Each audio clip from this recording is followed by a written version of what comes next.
ഒരു എണ്ണച്ചക്കലിട്ട് ആട്ടിയെടുക്കുന്നത് പോലെ യേശുവിനെ സത്യം പറയാൻ ആ ഒരു അവസ്ഥയിലൂടെയാണ് യേശു കടന്നുപോയത്.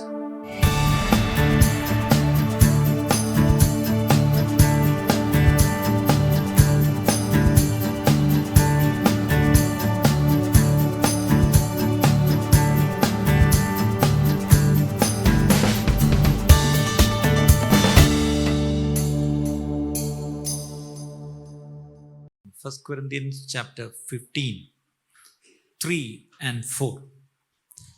ക്രിസ്തു നമ്മുടെ പാപങ്ങൾക്ക് വേണ്ടി തിരുവെഴുത്തുകളിൻ പ്രകാരം മരിച്ചു. ക്രിസ്തു നമ്മളുടെ പാപങ്ങൾക്ക് വേണ്ടി തിരുവെഴുത്തുകളിൻ പ്രകാരം മരിച്ചു.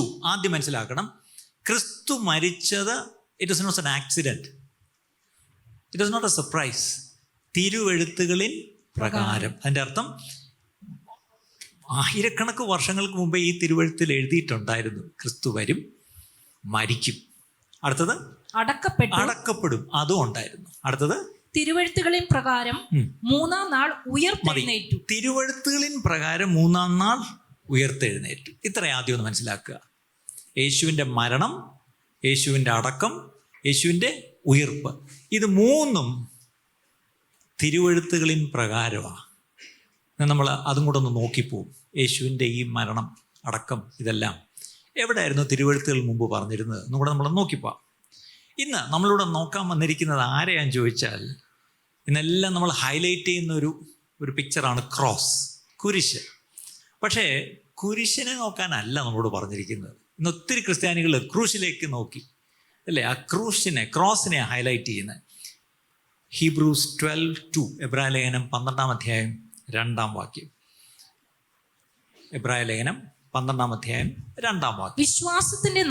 വിശ്വാസത്തിന്റെ നായകനും പൂർത്തി വരുത്തുവാനുമായ യേശുവിനെ നോക്കുക. ഇന്ന് നമ്മൾ വന്നിരിക്കുന്നത് we are going to fix our eyes on Jesus. ഇംഗ്ലീഷിൽ അങ്ങനെ, let us fix our eyes on Jesus. ആരാണ് യേശു? നായകനും പൂർത്തി വരുത്തുവാനും, author and perfecter of our faith. അടുത്തത് തന്റെ മുൻപിൽ വെച്ചിരുന്ന സന്തോഷമോർത്ത്. അതിൻ്റെ അർത്ഥം യേശു ഈ ക്രൂശിലൂടെയൊക്കെ കടന്നു പോകുമ്പോൾ, ഈ വേദനയിലൂടെയൊക്കെ, ഈ കുരിശിൻ്റെ വഴിയിലൂടെ കടന്നു പോകുമ്പം യേശുവിൻ്റെ മുന്നിൽ ഒരു സന്തോഷം ഉണ്ടായിരുന്നു.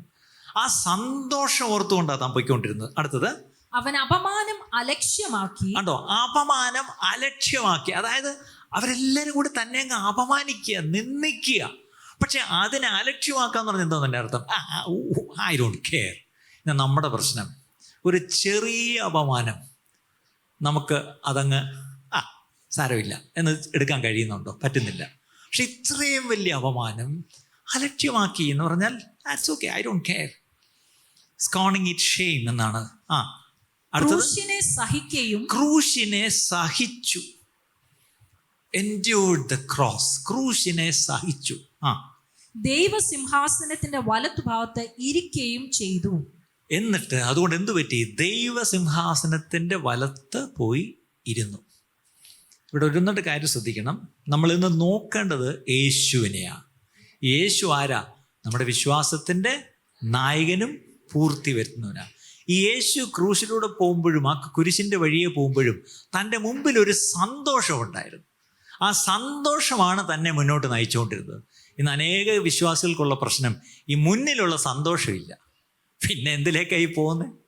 ഈ മുന്നിലുള്ള സന്തോഷം ഒന്ന് ഓർത്തിരുന്നെങ്കിൽ ഈ നിന്ദയും അപമാനവും ഈ കഷ്ടവും കുരിശും ഒന്നും ഒരു പ്രശ്നമല്ല. അത് നമുക്ക് സഹിക്കാൻ പറ്റും. കാര്യം മുന്നിലുള്ള സന്തോഷം ഓർക്കുമ്പം, സൗരിമാരെ, നിങ്ങളൊക്കെ പ്രസവിച്ചപ്പോൾ എങ്ങനെയായിരുന്നു? ആ പ്രസവവേദന അത്ര എളുപ്പമായിരുന്നോ? അല്ല.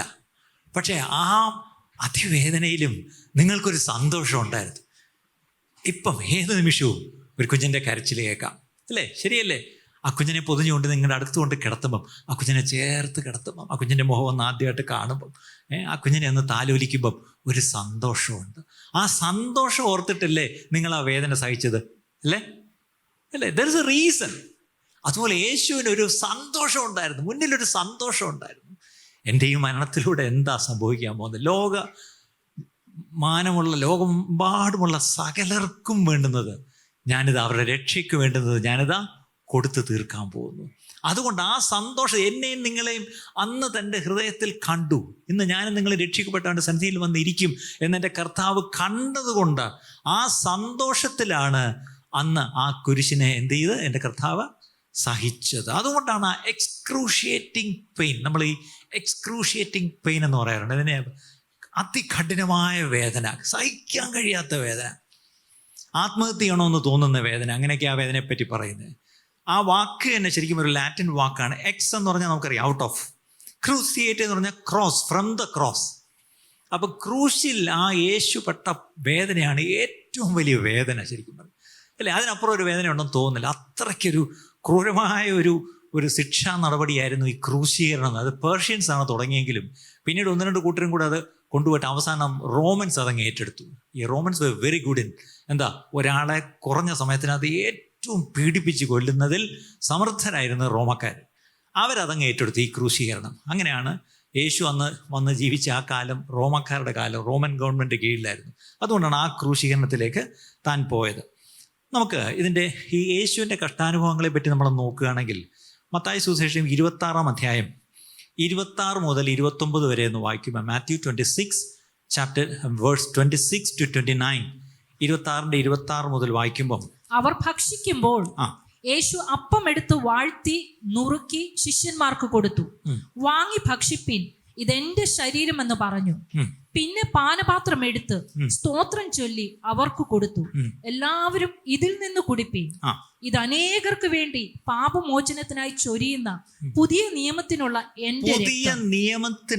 എന്റെ രക്തം. പുതിയ നിയമം എന്ന് കേൾക്കുമ്പോൾ നമ്മുടെ മനസ്സിൽ പെട്ടെന്ന് വരുന്നത് പുതിയ നിയമം എന്ന് പറഞ്ഞാൽ ഒരു പുതിയ ലോ എന്ന് ലിറ്ററലി ചിന്തിക്കും, അല്ലെങ്കിൽ പുതിയ നിയമം എന്ന് പറഞ്ഞാൽ ന്യൂ ടെസ്റ്റമെന്റ് എന്ന് പറയും. പക്ഷെ ശരിക്കും പറഞ്ഞാൽ ഒരു പുതിയ ഉടമ്പടി. ആ ഉടമ്പടി ഞാൻ എൻ്റെ രക്തത്താൽ സീൽ ചെയ്യുകയാണ്. അതാണ് യേശുവോട് ഉദ്ദേശിച്ചത്.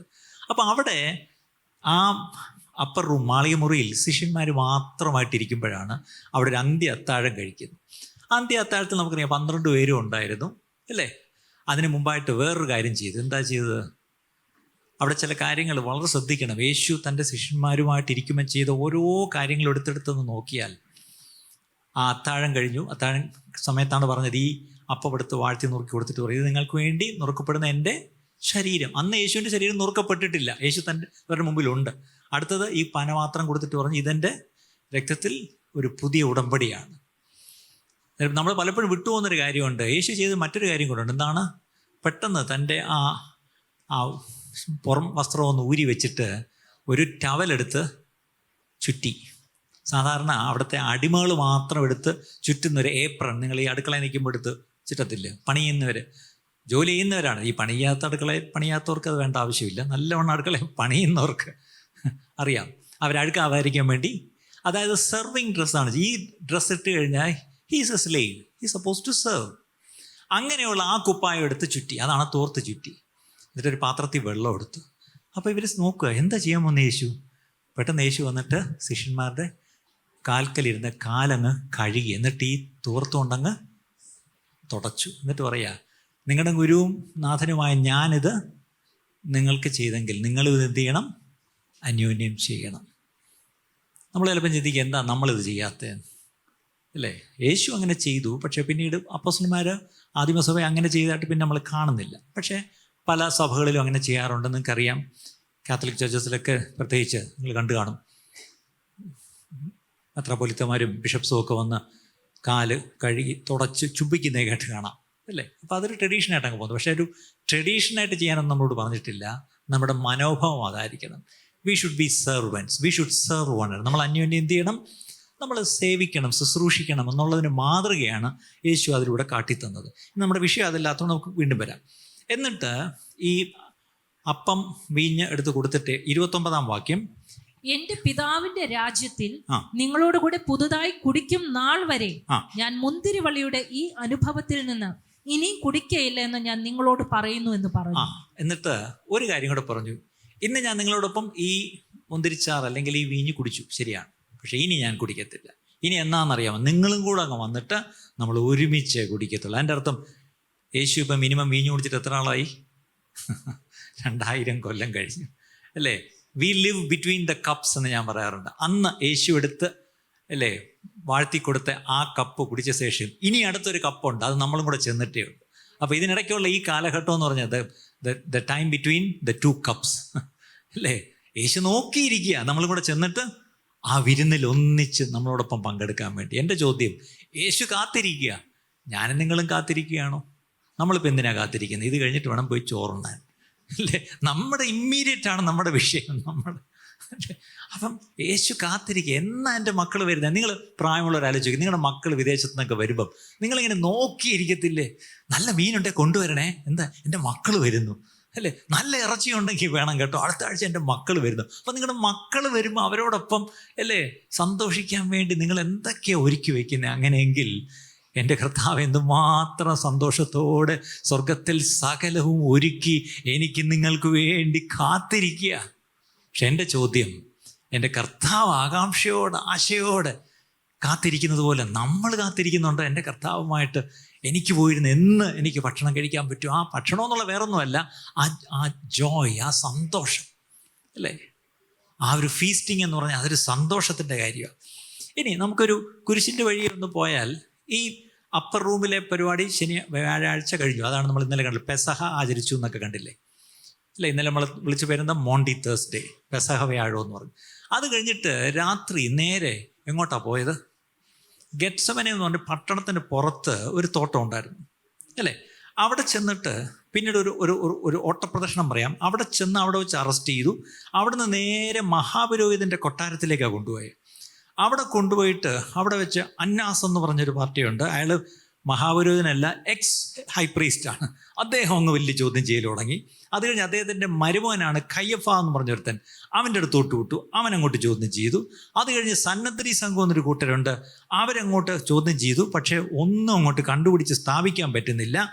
ആ കൂടി ഒന്നേ ഉള്ളൂ, ഇവൻ ദൈവപുത്രൻ എന്ന് പറഞ്ഞു കളഞ്ഞു. അതാണ് ഏറ്റവും വലിയ കുറ്റം.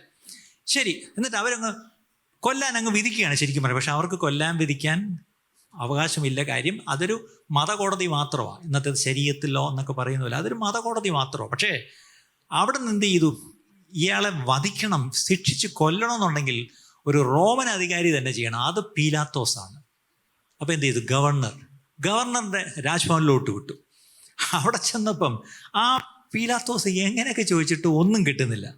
അവസാനം എന്ത് ചെയ്തു? അയാളൊന്ന് കൈവഴിയാൻ വേണ്ടി ഗവർണർ ആർക്കയച്ചു? രാഷ്ട്രപതിക്ക് അയച്ചു. അതുപോലെ അയച്ചു. ആർക്കാണ്? ഹെരോദാവിനെ അയച്ചു. ഇതൊക്കെ പണ്ടും ഉള്ളതാണെന്ന്. ഇപ്പം നമ്മൾ ഗവർണർ ചെയ്യുന്നതൊന്നും വലിയ കാര്യമൊന്നുമല്ല. ഇത് യേശുവിൻ്റെ കാലത്തും ഇതൊക്കെ തന്നെയാണ് സംഭവിച്ചത് അല്ലേ? ആദ്യം അടുത്ത പോലീസ് സ്റ്റേഷനിൽ പോയി, അവിടെ നിന്ന് ഹെഡ്ക്വാർട്ടേഴ്സിൽ പോയി, അവിടെ മഞ്ചൂര് പോയി, അവിടെ നിന്ന് രാജ്ഭവനി വന്നു, അവിടെ നിന്ന് ഇപ്പം ഡൽഹിക്ക് പോയിരിക്കുക. പക്ഷെ ഡൽഹിക്ക് പോയപ്പോൾ അവിടെ നിന്ന് എന്ത് പറ്റിയെന്ന് നോക്കിയേ, അവിടെ തിരിച്ച് പീലാത്തോസിൻ്റെ അടുത്ത് തന്നെ വിട്ടു. ചേടാ, അവസാനം ഈ പാവം പീലാത്തോസിൻ്റെ മുമ്പിൽ വന്ന് നിൽക്കുക. ഇത് ഏകദേശം വ്യാഴാഴ്ച വൈകിട്ട് തുടങ്ങിയതാ ഈ പോക്ക്. രാത്രി മുഴുവൻ ഇങ്ങനെ കൊണ്ടു നടക്കുക. അവസാനം കൊണ്ടു നടന്ന് നിവൃത്തിയില്ലാതെ പീലാത്തോസ് അല്പം വെള്ളമെടുത്ത് കൈ കഴുകി വെച്ച് പറഞ്ഞു, ഈ നീതിമാന്റെ രക്തത്തിൽ എനിക്ക് പങ്കില്ല എന്ന് പറഞ്ഞിട്ട് ഇത് നിങ്ങളുടെ തലയിൽ ഇരിക്കട്ടെ എന്ന് പറഞ്ഞ് അങ്ങോട്ട് കുടഞ്ഞു. എന്നിട്ടൊരു ഉത്തരവും കൂടെ അങ്ങ് പാസ്സാക്കി. എന്താണ്? To be flogged and crucified. ചാട്ടവാറ് കൊണ്ട് അടിച്ച് കുരിശിൽ തറച്ചു കൊല്ലാനായിട്ട് വിധിച്ചു. ഞാൻ ഇത്രയെന്ന് പറഞ്ഞപ്പോൾ നിങ്ങൾക്ക് ആ ഒരു പിക്ചർ കിട്ടാൻ വേണ്ടിയാണ് പറഞ്ഞു. പലർക്കും ക്രിസ്ത്യാനികൾ നമ്മൾ വലിയ ദുഃഖവെള്ളിയാഴ്ചയൊക്കെ പറയും, പക്ഷേ ഒരു കറക്റ്റ് പിക്ചർ ഇല്ല. അത് ഇതുവരെ കിട്ടിയിട്ടില്ലാത്ത ആരെങ്കിലും ഉണ്ടെങ്കിൽ ഇന്ന് അത് കിട്ടിക്കോണം. ആദ്യം ഗെത്സമന തോട്ടത്തിൽ നിന്ന് അറസ്റ്റ് ചെയ്തു. അവിടെ നിന്ന് നേരെ എക്സ് മഹാപുരോഹിതൻ്റെ കൊട്ടാരത്തിൽ കൊണ്ടുപോയി. അയാളുമായിട്ട് മരുമോന് രണ്ടുപേരും ഒന്ന് സംസാരിച്ചു. അത് കഴിഞ്ഞിട്ട് സന്നദ്ധി സംഘത്തിൻ്റെ മുമ്പിൽ കൊണ്ടുവന്നു. അവരുമൊക്കെ ചോദ്യം ചെയ്തു, ഒന്നും കേൾക്കുന്നില്ല. നേരെ പീലാത്തോസിൻ്റെ അടുത്ത് വിട്ടു. അദ്ദേഹം പതുക്കെ നേരെ രാജാവിൻ്റെ അടുത്തോട്ട് വിട്ടു. രാജാവ് തിരിച്ച് ഗവർണറുടെ അടുത്ത് വിട്ടു. ഗവർണർ കൈ കഴുകി. പക്ഷേ വിധി പ്രസ്താവിച്ചു. എന്താണ്? ചാട്ടവാറ് കൊണ്ട് അടിച്ച് ക്രൂശിൽ തറച്ച് കൊല്ലാൻ വേണ്ടി വിധിച്ചു. അങ്ങനെയാണ് പിന്നെ റോമൻ പട്ടാളക്കാരുടെ കയ്യിലോട്ട് കിട്ടുക. അവരത് പിന്നെ ബാക്കി അങ്ങ് ഏറ്റെടുത്ത് അവർ ക്രൂശിച്ചു എന്നുള്ളതാണ് കാര്യം. ഇനി അതിൻ്റെ അല്പം ഡീറ്റെയിലേക്ക് നമുക്ക് പോകാം. ഇവിടെ ആ ഗെത്സമന തോട്ടം, ലൂക്കോസിന് സുവിശേഷം 22-ാം അധ്യായം 44-ാം വാക്യം, ലൂക്ക് ചാപ്റ്റർ 22 വേഴ്സ് 44. ഇനിയുള്ള വാക്യങ്ങൾ ശ്രദ്ധിച്ച് നിങ്ങൾ കേൾക്കണം. ഇത് വളരെ പ്രധാനപ്പെട്ട കാര്യമാണ്. പരിശുദ്ധാത്മാവ് നമുക്ക് ചില സത്യങ്ങൾ നമ്മളെ ഇന്ന് മനസ്സിലാക്കി തരിക. പിന്നെ അവൻ പ്രാണവേദനയിലായി അതിശ്രദ്ധയോടെ പ്രാർത്ഥിച്ചു. അവന്റെ വിയർപ്പ് നിലത്ത് വീഴുന്ന വലിയ ചോരത്തുള്ളി പോലെയായി. മതി. പിന്നെ അവൻ പ്രാണവേദനയിലായി അതിശ്രദ്ധയോടെ പ്രാർത്ഥിച്ചു. പ്രാണവേദനയിലാകുമ്പോഴേ നമ്മൾ അതിശ്രദ്ധയോടെ പ്രാർത്ഥിക്കൂ. അതും എത്ര പേർക്ക് മനസ്സിലായി? പലപ്പോഴും നമ്മുടെ പ്രെയർ കാഷ്വൽ പ്രെയറാണ്. അതിന് കാര്യം എന്താണെന്നറിയാം? പ്രാണവേദനയൊന്നുമില്ല അല്ലേ? പ്രാണവേദന വരുമ്പോൾ നമ്മുടെ പ്രാർത്ഥന എങ്ങനെ ഇരിക്കും? അതൊരു പ്രാർത്ഥന, നമ്മുടെ നാടൻ ഭാഷ പറഞ്ഞാൽ അതൊരു 1.5 പ്രാർത്ഥനയായിരിക്കും അല്ലേ? നമ്മൾ ഈ പ്രാണവേദനയിലുള്ള പ്രാർത്ഥനയൊന്നും അല്ല നമ്മൾ പ്രാർത്ഥിക്കുന്നത്. അതുകൊണ്ടാണ് ശ്രദ്ധയില്ലാത്ത പ്രാർത്ഥനയായി പോകുന്നത്. കാഷ്വൽ ഓർ കെയർലെസ് പ്രേയേഴ്സാണ് നമ്മൾ പലപ്പോഴും പ്രേ ചെയ്യുന്നത്. പക്ഷേ യേശു അപ്പം പ്രാർത്ഥിക്കുന്നത് എൻ്റെയും നിങ്ങളുടെയും ഈ തട്ടിപ്പ് പ്രാർത്ഥനയല്ല, പ്രാണവേദനയിലായുള്ള പ്രാർത്ഥനയാണ്. ആ പ്രാർത്ഥിക്കുമ്പോൾ ഒരു കാര്യം കൂടെ സംഭവിച്ചു. And his sweat was like drops of blood falling to the ground. അവിടെ ഒരു കാര്യം ശ്രദ്ധിക്കണം. രക്തമാണോ വീണതെന്ന് ചോദിച്ചാൽ ഒരു ചെറിയ ലൈക്ക് ഡ്രോപ്സ് ഓഫ് ബ്ലഡ്. അതിൻ്റെ അർത്ഥം രക്തമാണ് വീഴുന്നത്. ഒരർത്ഥത്തിൽ വേർപ്പാണ് വീഴുന്നത്, പക്ഷേ അത് നിലത്ത് വീഴുമ്പോൾ രക്തം പോലെ ആയിരുന്നു. അതിൻ്റെ അർത്ഥം അവിടെ ഒരു പദം എഴുതിയല്ലോ, പ്രാണവേദനയിലായി. ആഗണി എന്നുള്ള വാക്ക് ബൈബിളിൽ ഒറ്റ പ്രാവശ്യമേ ഉള്ളൂ. അതിവിടെയാണ്. വ്യഥ, അതിവ്യഥ. നമ്മളൊരു പാട്ട് പാടുമല്ലോ, ദേവേശ യേശുവര അതിവ്യഥയിൽ ആയിട്ടും താതനിഷ്ടം നടപ്പതിനനുസരിച്ചു. കണ്ടോ? അതിവ്യഥയിൽ ആയിരിക്കുമ്പോഴും അവിടെ രക്തം പോലെ തൻ്റെ വേർപ്പ് വീഴുക. അപ്പം അവിടെ ഈ ഗെത്സമനെ എന്നുള്ള വാക്കിൻ്റെ അർത്ഥം ഓയിൽ പ്രസ് എന്നാണ്. ചക്ക്, എണ്ണച്ചക്ക് കണ്ടിട്ടുണ്ടോ ആരെങ്കിലും? ഇന്നത്തെ തലമുറയ്ക്കൊന്നും ഇതൊന്നും കാണാനുള്ളൊരു ഭാഗ്യമില്ല, ഞാനും കണ്ടിട്ടില്ല. ഇപ്പോൾ ഒത്തിരി അടുത്ത് ഈ നാടൻ വെളിച്ചെണ്ണ എന്ന് പറഞ്ഞാൽ ഇപ്പോൾ ഇവിടെ വെച്ച് ആട്ടിത്തരുന്നെന്ന് മണ്ണന്തല ജംഗ്ഷനിൽ തന്നുണ്ട്. അവിടെ ഈ ചക്ക് നമ്മൾ കാണുന്നില്ല, അകത്തങ്ങാണ്ടുണ്ടെന്ന് തോന്നുന്നു. എവിടെയെങ്കിലും പോയി ചക്ക ഒന്ന് കാണുന്നത് നല്ലതാണ്. അതിനകത്തിട്ടാണ് ഇതിനെ ആട്ടി, കൊപ്രയാണെങ്കിൽ അതിനെ ആട്ടി, എള്ളാണെങ്കിൽ അതിനെ ആട്ടി, എന്തിനാണെങ്കിലും ആട്ടി ഇങ്ങ് എടുക്കുന്നതാണ് എണ്ണ. ഇതുപോലെ ആ ഗെത്സമനയിൽ യേശു പോയി അതിവ്യഥയോടുകൂടി പ്രാർത്ഥിക്കുമ്പോൾ ഒരു എണ്ണച്ചക്കിലിട്ട് ആട്ടിയെടുക്കുന്നത് പോലെ ആ യേശുവിനെ, സത്യം പറയാം, ആ ഒരു അവസ്ഥയിലൂടെയാണ് യേശു കടന്നുപോയത്. ഇനി അവിടെ ശരിക്കും പറഞ്ഞാൽ ഇന്നും ആ ഗെത്സമനത്തോട്ടം ഉണ്ട്. ഈ എണ്ണച്ചക്കിൽ ഇട്ടാട്ടി എടുത്തു ദൈവോത്തരനെ. അതിനെപ്പറ്റി ഒരു കാര്യം, ആ രക്തം വേർത്തനെ പറ്റി മെഡിക്കലി ഇന്ന് വിളിക്കുന്ന പല doctors, there are surgeons here, there are എന്താ പറയുന്നത്, ഓർത്തോപീഡിക് സർജൻസ്, എല്ലാവരും ഇവിടെയുണ്ട്. നിങ്ങളെല്ലാം കേൾക്കാൻ ഞാൻ പറയുക. ഇങ്ങനെ സംഭവിക്കുമെന്ന് ചോദിച്ചാൽ ഈ മെഡിക്കൽ ജേർണലിൽ എഴുതിയിട്ടുണ്ട്. ഒരിടത്തൊരു കാത്തലിക് നൺ, അവരെ ഒരിക്കൽ കുറേ എനിമി സോൾജേഴ്സ് വാളുമൊക്കെ ആയിട്ട് ചാടിക്കയറി അവരെ പിടിച്ചിട്ട് ഇപ്പം കൊല്ലുമെന്ന് പറഞ്ഞിട്ട് വാളുമായിട്ട് വന്നു. ഇവർ പേടിച്ചിട്ട്, ഭയങ്കരമായിട്ട് പേടിച്ചിട്ട് അവർ വേർത്തു. പക്ഷെ അവിടെ ബ്ലഡ് കാപ്പിലറീസ് എല്ലാം പൊട്ടി, ബ്ലഡ് ഊസ് ചെയ്ത് അവർ അതുപോലെ മരിച്ചുപോയി.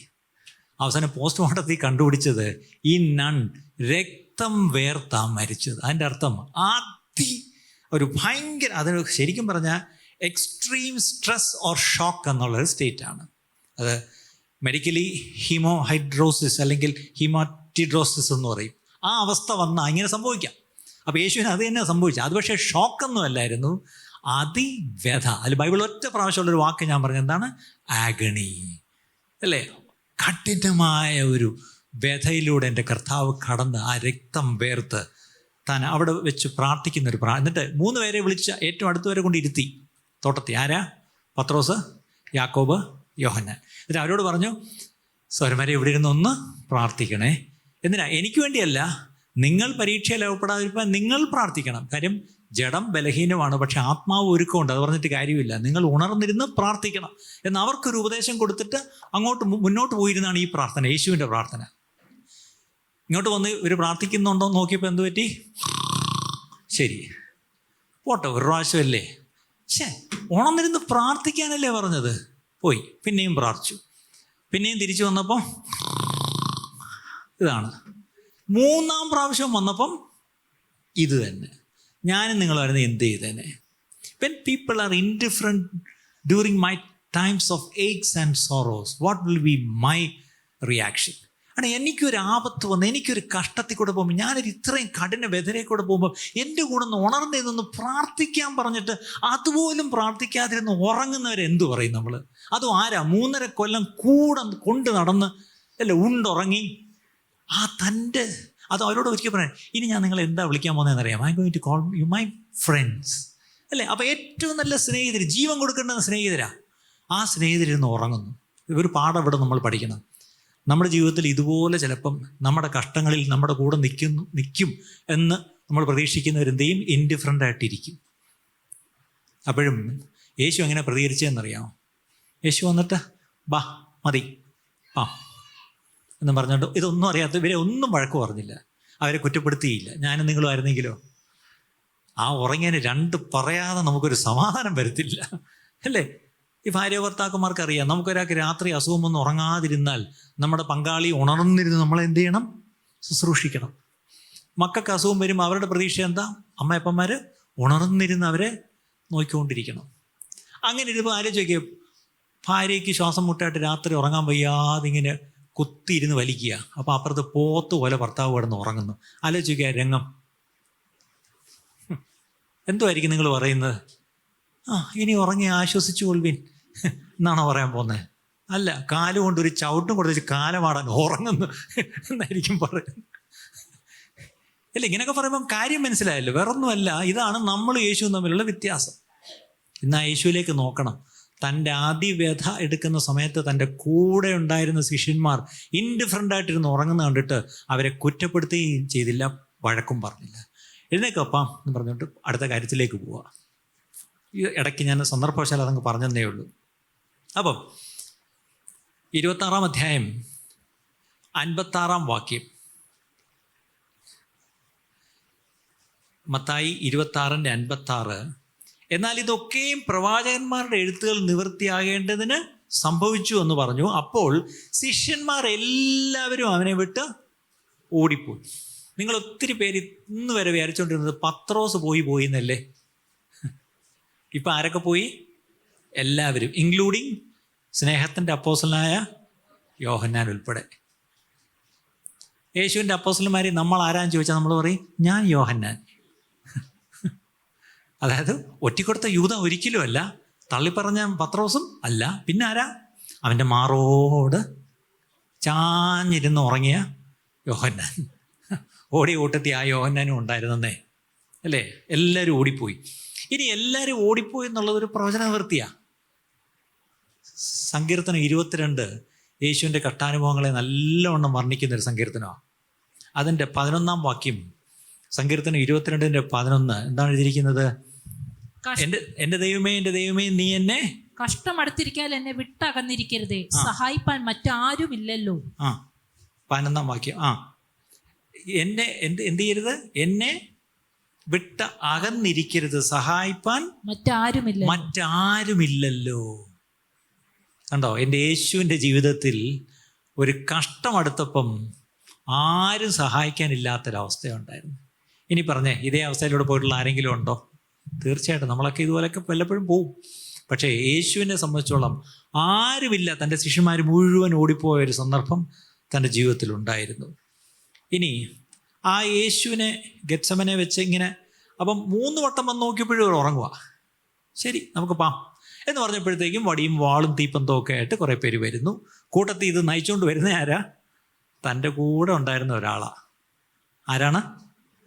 യൂദാസ്. എത്ര രൂപയാണ് പുള്ളി മേടിച്ചിരിക്കുന്നത്? 30 വെള്ളിക്കാശ്. എന്നിട്ട് വന്നിട്ട് ഇയാളൊരു അടയാളം പറഞ്ഞു, ഞാൻ വന്നിട്ട് ആരെ ചുംബനം ചെയ്യുമോ അയാളാണ് യേശു പിടിച്ചോണം. അതിൻ്റെ അർത്ഥം ഞാൻ ചിലപ്പോൾ ചിന്തിക്കും, വാട്ട് ഡസ് ദാറ്റ് മീൻ? ഈ 12 പേരെ കണ്ട 12 ആയിട്ടല്ലേ? ആരോ പറയായിരുന്നു, അവരെ കണ്ട എല്ലാം ഒരുപോലെ ഇരിക്കുമായിരുന്നു പോലും. പല പ്രായത്തിലുള്ളവരാന്ന് നമുക്ക് മനസ്സിലായി. അപ്പോൾ യേശുവിനെ വന്ന് ചുംബിക്കുമ്പം യേശു പെട്ടെന്ന് തിരിച്ചെന്താ പറഞ്ഞതെന്നറിയാം? ഫ്രണ്ട്. എന്താണ്? സ്നേഹിത. ഇപ്പം ഞാനാണ് യേശു, യൂദാസ് വന്ന് എന്നെ കാട്ടിക്കൊടുക്കാൻ വേണ്ടി ചുംബിച്ചാൽ, ഞാൻ എന്നെ ഇങ്ങനെ ചുംബിക്കുമ്പോൾ ഞാൻ ചെവി എന്തു പറയുന്നറിയാം? ദുഷ്ട, ചാതിയ. അത്രയെങ്കിലും ഒന്നും പറഞ്ഞില്ലെങ്കിൽ പിന്നെ പറയാൻ സമയം കിട്ടത്തില്ല. ഇപ്പം അങ്ങ് പറഞ്ഞേക്കാം അല്ലേ? പക്ഷെ എൻ്റെ യേശു എന്താ വിളിച്ചതെന്നറിയാം? ജൂഡസ് ദ ബിട്രയർ, അയാളെ വിളിച്ചത് എന്താ? Friend, my friend. കാര്യം അതിന് മുമ്പ് യേശു ഒരിക്കൽ പറഞ്ഞില്ലേ, here after I will call you friends. ഈ ഒറ്റിക്കൊടുക്കുന്നതിനെയും വിളിച്ചത് എന്താ? ഫ്രണ്ട്. യേശുവിനെ നോക്കണമെന്നല്ലേ നമ്മൾ വായിച്ചത്? യേശുവിനെ നോക്കി ഇത് മനസ്സിലാക്കണം. നമ്മളെ ഒറ്റിക്കൊടുക്കുന്നവരുണ്ടായിരിക്കും, നമ്മളെ ചതിക്കുന്നവരും വഞ്ചിക്കുന്നവരും നമുക്ക് നഷ്ടം വരുത്തുന്നവരും നമുക്ക് അപമാനം വരുത്തുന്നവരും, അല്ലേ? ഇതൊക്കെ ഉണ്ടാവും. പക്ഷേ അവരോടുള്ള യേശുവിൻ്റെ മനോഭാവം എന്തായിരുന്നു? ഫ്രണ്ട്. നമ്മളും അത് തന്നെ ആയിരിക്കണം പ്രിയപ്പെട്ടവരെ. ഇനി അടുത്ത് ഒരു കൂട്ടത്തിൽ ഒരു ഇൻട്രസ്റ്റിംഗ് ഒരു കാര്യം കൂടെ ഉണ്ട്, പക്ഷെ അത് വലിയ ഡിബേറ്റബിൾ കാര്യമാണ്. മർക്കോസ് 14:51 ഒരു ബാല്യക്കാരൻ വെറും ശരീരത്തിന്മേൽ പുതപ്പ് പുതച്ചുകൊണ്ട് അവനെ അനുഗമിച്ചു. അവർ അവനെ പിടിച്ചു, അവനെ പുതപ്പ് വിട്ട് നഗ്നനായി ഓടിപ്പോയി. ഇതാരാണെന്ന് ബൈബിളിൽ പറഞ്ഞിട്ടില്ല, പക്ഷെ ഇത് മർക്കോസാണ് എഴുതിയിരിക്കുന്നത്. അതിനെപ്പറ്റി ഒത്തിരി വ്യാഖ്യാനങ്ങൾ. ചിലർ പറയുന്നത് ഈ മർക്കോസ് തന്നെയായിരുന്നു ഈ പാർട്ടിയിൽ നിന്ന്. വേറെടുത്ത് പറയുന്നത് യോഹന്നാൻ അപ്പോസ്തലനായിരിക്കും. അല്ല, വേറെ പറയുന്ന അത് ഏതൊരു ചെറുപ്പക്കാരൻ. പക്ഷേ അത് ആരാണേലും കൊള്ളാം. പുള്ളി ബഹളം കേട്ട്, ആൾക്കൂട്ടത്തിൻ്റെ രാത്രി ബഹളം കേട്ട് വീട്ടിൽ നിന്ന് നൈറ്റ് ഡ്രസ്സിലങ്ങ് ഇറങ്ങിയതാ. പുള്ളി ബാക്കി ഇടാൻ മറന്നുപോയി. പുള്ളി ഈ ആവേശത്തിൽ ഇതിൻ്റെ പുറകെ കുറച്ച് അങ്ങോട്ട് പോയി. പെട്ടെന്നാണ് പിടിപണപ്പ് എന്ത് ചെയ്തു, പുള്ളി അത് വിട്ടേച്ച് ഓടി. അന്നത്തെ കാലത്ത് ഈ നഗ്നനായിട്ട് തെരുവിൽ കൂടെ ഓടുക എന്ന് പറഞ്ഞാൽ ഭയങ്കര മോശം കാര്യമാണ്. പക്ഷേ ഈ പാർട്ടി ജീവനും കൊണ്ട് ഓടിയപ്പം വസ്ത്രമൊന്നൊരു പ്രശ്നമല്ലായിരുന്നു, ഓടി രക്ഷപ്പെട്ടു. ഇതിൻ്റെയൊക്കെ നമ്മൾ മനസ്സിലാക്കേണ്ടത്, എത്രയും ദൂരം ഓടി അകലാമോ അത്രയും ജനങ്ങൾ ഓടി അകന്നു പോയി. അതാരാ? തൻ്റെ കൂടെ പ്രതീക്ഷിച്ചിരുന്നവരൊക്കെ തന്നെയാണ്. യോഹന്നാൻ 18:12 അവിടെ ചെയ്തത്, പട്ടാളവും സഹസ്രാധിപനും യഹൂദന്മാരുടെ ചേവകരും യേശുവിനെ പിടിച്ച് കെട്ടി. ഇന്നത്തെ കാലത്താണ് നമ്മൾ പറയും വിലങ്ങ് വെച്ചു എന്ന് പറയും. അന്നത്തെ കാലത്ത് ഒരുവനെ പിടിച്ചങ്ങ് കെട്ടി. ഞാൻ ചോദിച്ചോട്ടെ, യേശുവിനെ പിടിച്ച് കെട്ടത്തക്കവണ്ണം യേശു ആരാ? ഒരു ക്രിമിനലാണോ? യേശുവിനെ പിടിക്കാൻ വന്നപ്പം യേശു ചോദിക്കുന്ന ചോദ്യമുണ്ട്, നിങ്ങളെന്താ ഇങ്ങനെ വാളും വടിയൊക്കെ ആയിട്ട് ഇങ്ങനെ വന്നിരിക്കുന്നത്? ഞാനിവിടെ തന്നെ ഉണ്ടായിരുന്നല്ലോ, അഗസിയ അല്ലേ, ഞാനൊരു ക്രിമിനലൊന്നും അല്ലല്ലോ, നിങ്ങളെന്താ ഇങ്ങനെ വരുന്നേ? പക്ഷേ എന്തോ ഒരു വലിയ കൊടും കുറ്റവാളിയെ പിടിക്കുന്ന പോലെ പിടിച്ച് കെട്ടിയാണ് കൊണ്ടുപോകുന്നത്. കെട്ടി എങ്ങോട്ട് കൊണ്ടുപോയെന്ന് ചോദിച്ചാൽ നമുക്കറിയാം, നേരെ ആ മാളിക മുറിയിനടുത്ത് തന്നെയുള്ള ആ മഹാപുരോഹിതൻ്റെ അദ്ദേഹത്തിൻ്റെ കൊട്ടാരത്തിനടുത്തേക്കാണ് അവിടെയാണ് കൊണ്ടുപോയിരിക്കുന്നത്. ഇനി അവിടെ കൊണ്ടുപോയി, ഞാൻ നേരത്തെ പറഞ്ഞു, എക്സ് ഹൈപ്രീസ്റ്റായ അന്ന, അടുത്ത അദ്ദേഹത്തിൻ്റെ മരുമോൻ കയ്യഫ, പിന്നെ സന്നദ്രി സംഘം, ഇവരൊക്കെ ട്രയൽ നടത്തിയെന്ന് എഴുതിയിരിക്കുന്നത്. പക്ഷേ യേശുവിൻ്റെ ഈ വിചാരണയിൽ ഒരുപാട് ഇല്ലീഗൽ ആസ്പെക്ട്സ് ഉണ്ടായിരുന്നു. ഇന്ന് നിങ്ങൾക്കറിയാമോ, ഒരു പോലീസ് സ്റ്റേഷനിൽ നിങ്ങൾ കയറി ചെന്നാൽ, ഇടയ്ക്ക് അങ്ങനെ പോലീസ് സ്റ്റേഷനിൽ പോയിട്ടുള്ള വല്ലവരും ഉണ്ടോ? പോലീസ് സ്റ്റേഷനിൽ പോയ പഴയ പോലീസ് സ്റ്റേഷൻ അല്ല കേട്ടോ. കുറച്ചാളുമ്പോൾ ഞാനും ഒരു പോലീസ് സ്റ്റേഷനിൽ ഒരിക്കൽ യാദൃശ്യമായിട്ടൊന്ന് പോകാനിടയായി. അപ്പം ഞാൻ അതിശയിച്ചു പോയി. ചെന്നപ്പം ഒരു വലിയ ബോർഡ് അവിടെ വെച്ചിരിക്കുന്നത്. അതായത് ഒരു പോലീസ് സ്റ്റേഷനിൽ ഒരു പ്രതിയായിട്ട് ഒരാളെ അറസ്റ്റ് ചെയ്ത് കൊണ്ടുവന്നാൽ അയാൾക്കുള്ള അയാൾക്കുള്ള അവകാശങ്ങൾ അല്ലേ എന്ന് പറഞ്ഞ് എഴുതി വെച്ചിരിക്കുക. ഞാൻ തന്നെ അന്തം വിട്ടു, ഇത്രയും അവകാശങ്ങൾ ഒരു അറസ്റ്റ് ചെയ്യപ്പെടുന്നതിനുണ്ടോ എന്ന് ചോദിച്ചു. അല്ലേ, ഇന്നത്തെ കാലത്തൊക്കെ അത് വളരെ വളരെ ക്ലിയറാണ്. അന്നും ഉണ്ടായിരുന്നു. ഈ റോമൻ ഗവൺമെൻറ്റിനും ചില നിയമങ്ങളുണ്ടായിരുന്നു. അതായത് അന്ന് ഈ സന്നദ്ധി സംഘം കൂടുന്ന സ്ഥലത്ത് അവിടെ മാത്രമേ ട്രയൽസ് നടക്കുകയുള്ളൂ. പക്ഷേ ഈ യേശുവിൻ്റെ കാര്യത്തിൽ അങ്ങനെയല്ല. ഒരു പ്രത്യേക സ്ഥലമുണ്ട്, ആ സ്ഥലത്താണ് ട്രയൽ, ഈ വിചാരണ നടക്കുന്നത്. പക്ഷെ അത് മഹാപുരോഹിതൻ്റെ വീട്ടിലാണ് കൊണ്ട് വിചാരണ, അത് രാത്രി. അടുത്തത്, രാത്രി വിചാരണ പാടില്ല, അതും അടുത്ത ദിവസം ശബത്താണ്, അതിൻ്റെ മുമ്പ് ഒട്ടും പാടില്ല. അടുത്തത് പെസഹ, ഒരു പെരുന്നാളാണ്, പെരുന്നാൾ കാലങ്ങളിലും പബ്ലിക് ഹോളിഡേയാണ്, വിചാരണ പാടില്ല. ഇനി രാത്രി ഒരു പക്ഷേ എമർജൻസിക്ക് വിചാരണ നടന്നാലും വിധി പ്രസ്താവിക്കേണ്ടത് നെക്സ്റ്റ് ഡേ ആണ്. അന്ന് രാത്രി വിധി പറയാൻ പാടില്ല. നമുക്കും അറിയാം അല്ലേ, ചില കേസിൽ രാത്രി വിചാരണയും കഴിയും, പക്ഷേ അടുത്ത ദിവസം രാവിലെ കോടതി കൂടുമ്പോഴേ വിധി പറയത്തുള്ളൂ. അപ്പം ഇതൊക്കെ അന്ന് നിയമം ഉണ്ടായിരുന്നു. പക്ഷേ എൻ്റെ യേശുവിൻ്റെ കാര്യത്തിൽ ഈ നിയമങ്ങളൊക്കെ തന്നെ എന്ത് ചെയ്തു? ലംഘിക്കപ്പെട്ടു. രാത്രി തന്നെ വിചാരണ ചെയ്തു. വിചാരണ നടത്തേണ്ടാത്ത ആ സ്ഥലത്താണ് വിചാരണ നടന്നത്. ഈ പറഞ്ഞ പോലെ ഈ ശബത്തിന് തൊട്ട് മുമ്പാണ്, അതൊന്നും പ്രശ്നമല്ല. പെസഹയുടെ ഹോളിഡേയ്സാണ്, അതും പ്രശ്നമല്ല. വിധി അടുത്ത ദിവസമേ കൊടുക്കാവൂ, ഇല്ല രാത്രി തന്നെ വിധി കിട്ടി. അപ്പോൾ നോക്കി, യേശുവിൻ്റെ കാര്യത്തിൽ ഒരു ജസ്റ്റിസ്, ഒരു നീതിയും ഒരു ന്യായവും അവിടെ നടന്നില്ല എന്നുള്ളതാണ് സത്യം. ഇനി യേശുവിനെ ഈ വിചാരണ ചെയ്യുമ്പം എപ്പോഴും നമുക്കറിയാം, കോടതി ഒരാളെ വിചാരണ ചെയ്യുമ്പോൾ, കുറ്റവിചാരണ ചെയ്യുമ്പം സാക്ഷികളുണ്ടാവണം. അത് വളരെ അത്യാവശ്യം അല്ലേ? സാക്ഷികളുണ്ടാവണം. അപ്പം സാക്ഷികൾ, ദർ ഷുഡ് ബി വിറ്റ്നസ്സസ് എന്ന് പറഞ്ഞാൽ ദാറ്റ്സ് ദ ലോ. അത് ഈ ലോ എന്ന് പറയുമ്പം റിമെമ്പർ ഡ്യൂട്രോണമി ചാപ്റ്റർ 19:15, ആവർത്തന പുസ്തകം 19-ാം അധ്യായം 15-ാം വാക്യം. Deuteronomy chapter 19:15.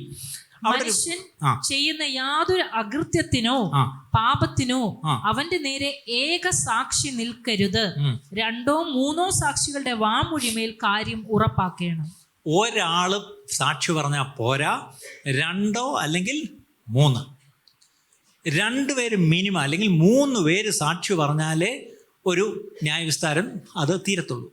അടുത്തത്, ഒരാൾ ഒരു പക്ഷേ മരണത്തിന് വിധിക്കണമെങ്കിൽ ഡ്യൂട്രോണമി 17:6, ആവർത്തന പുസ്തകവും 17:6, ആവർത്തന പുസ്തകവും 17:6.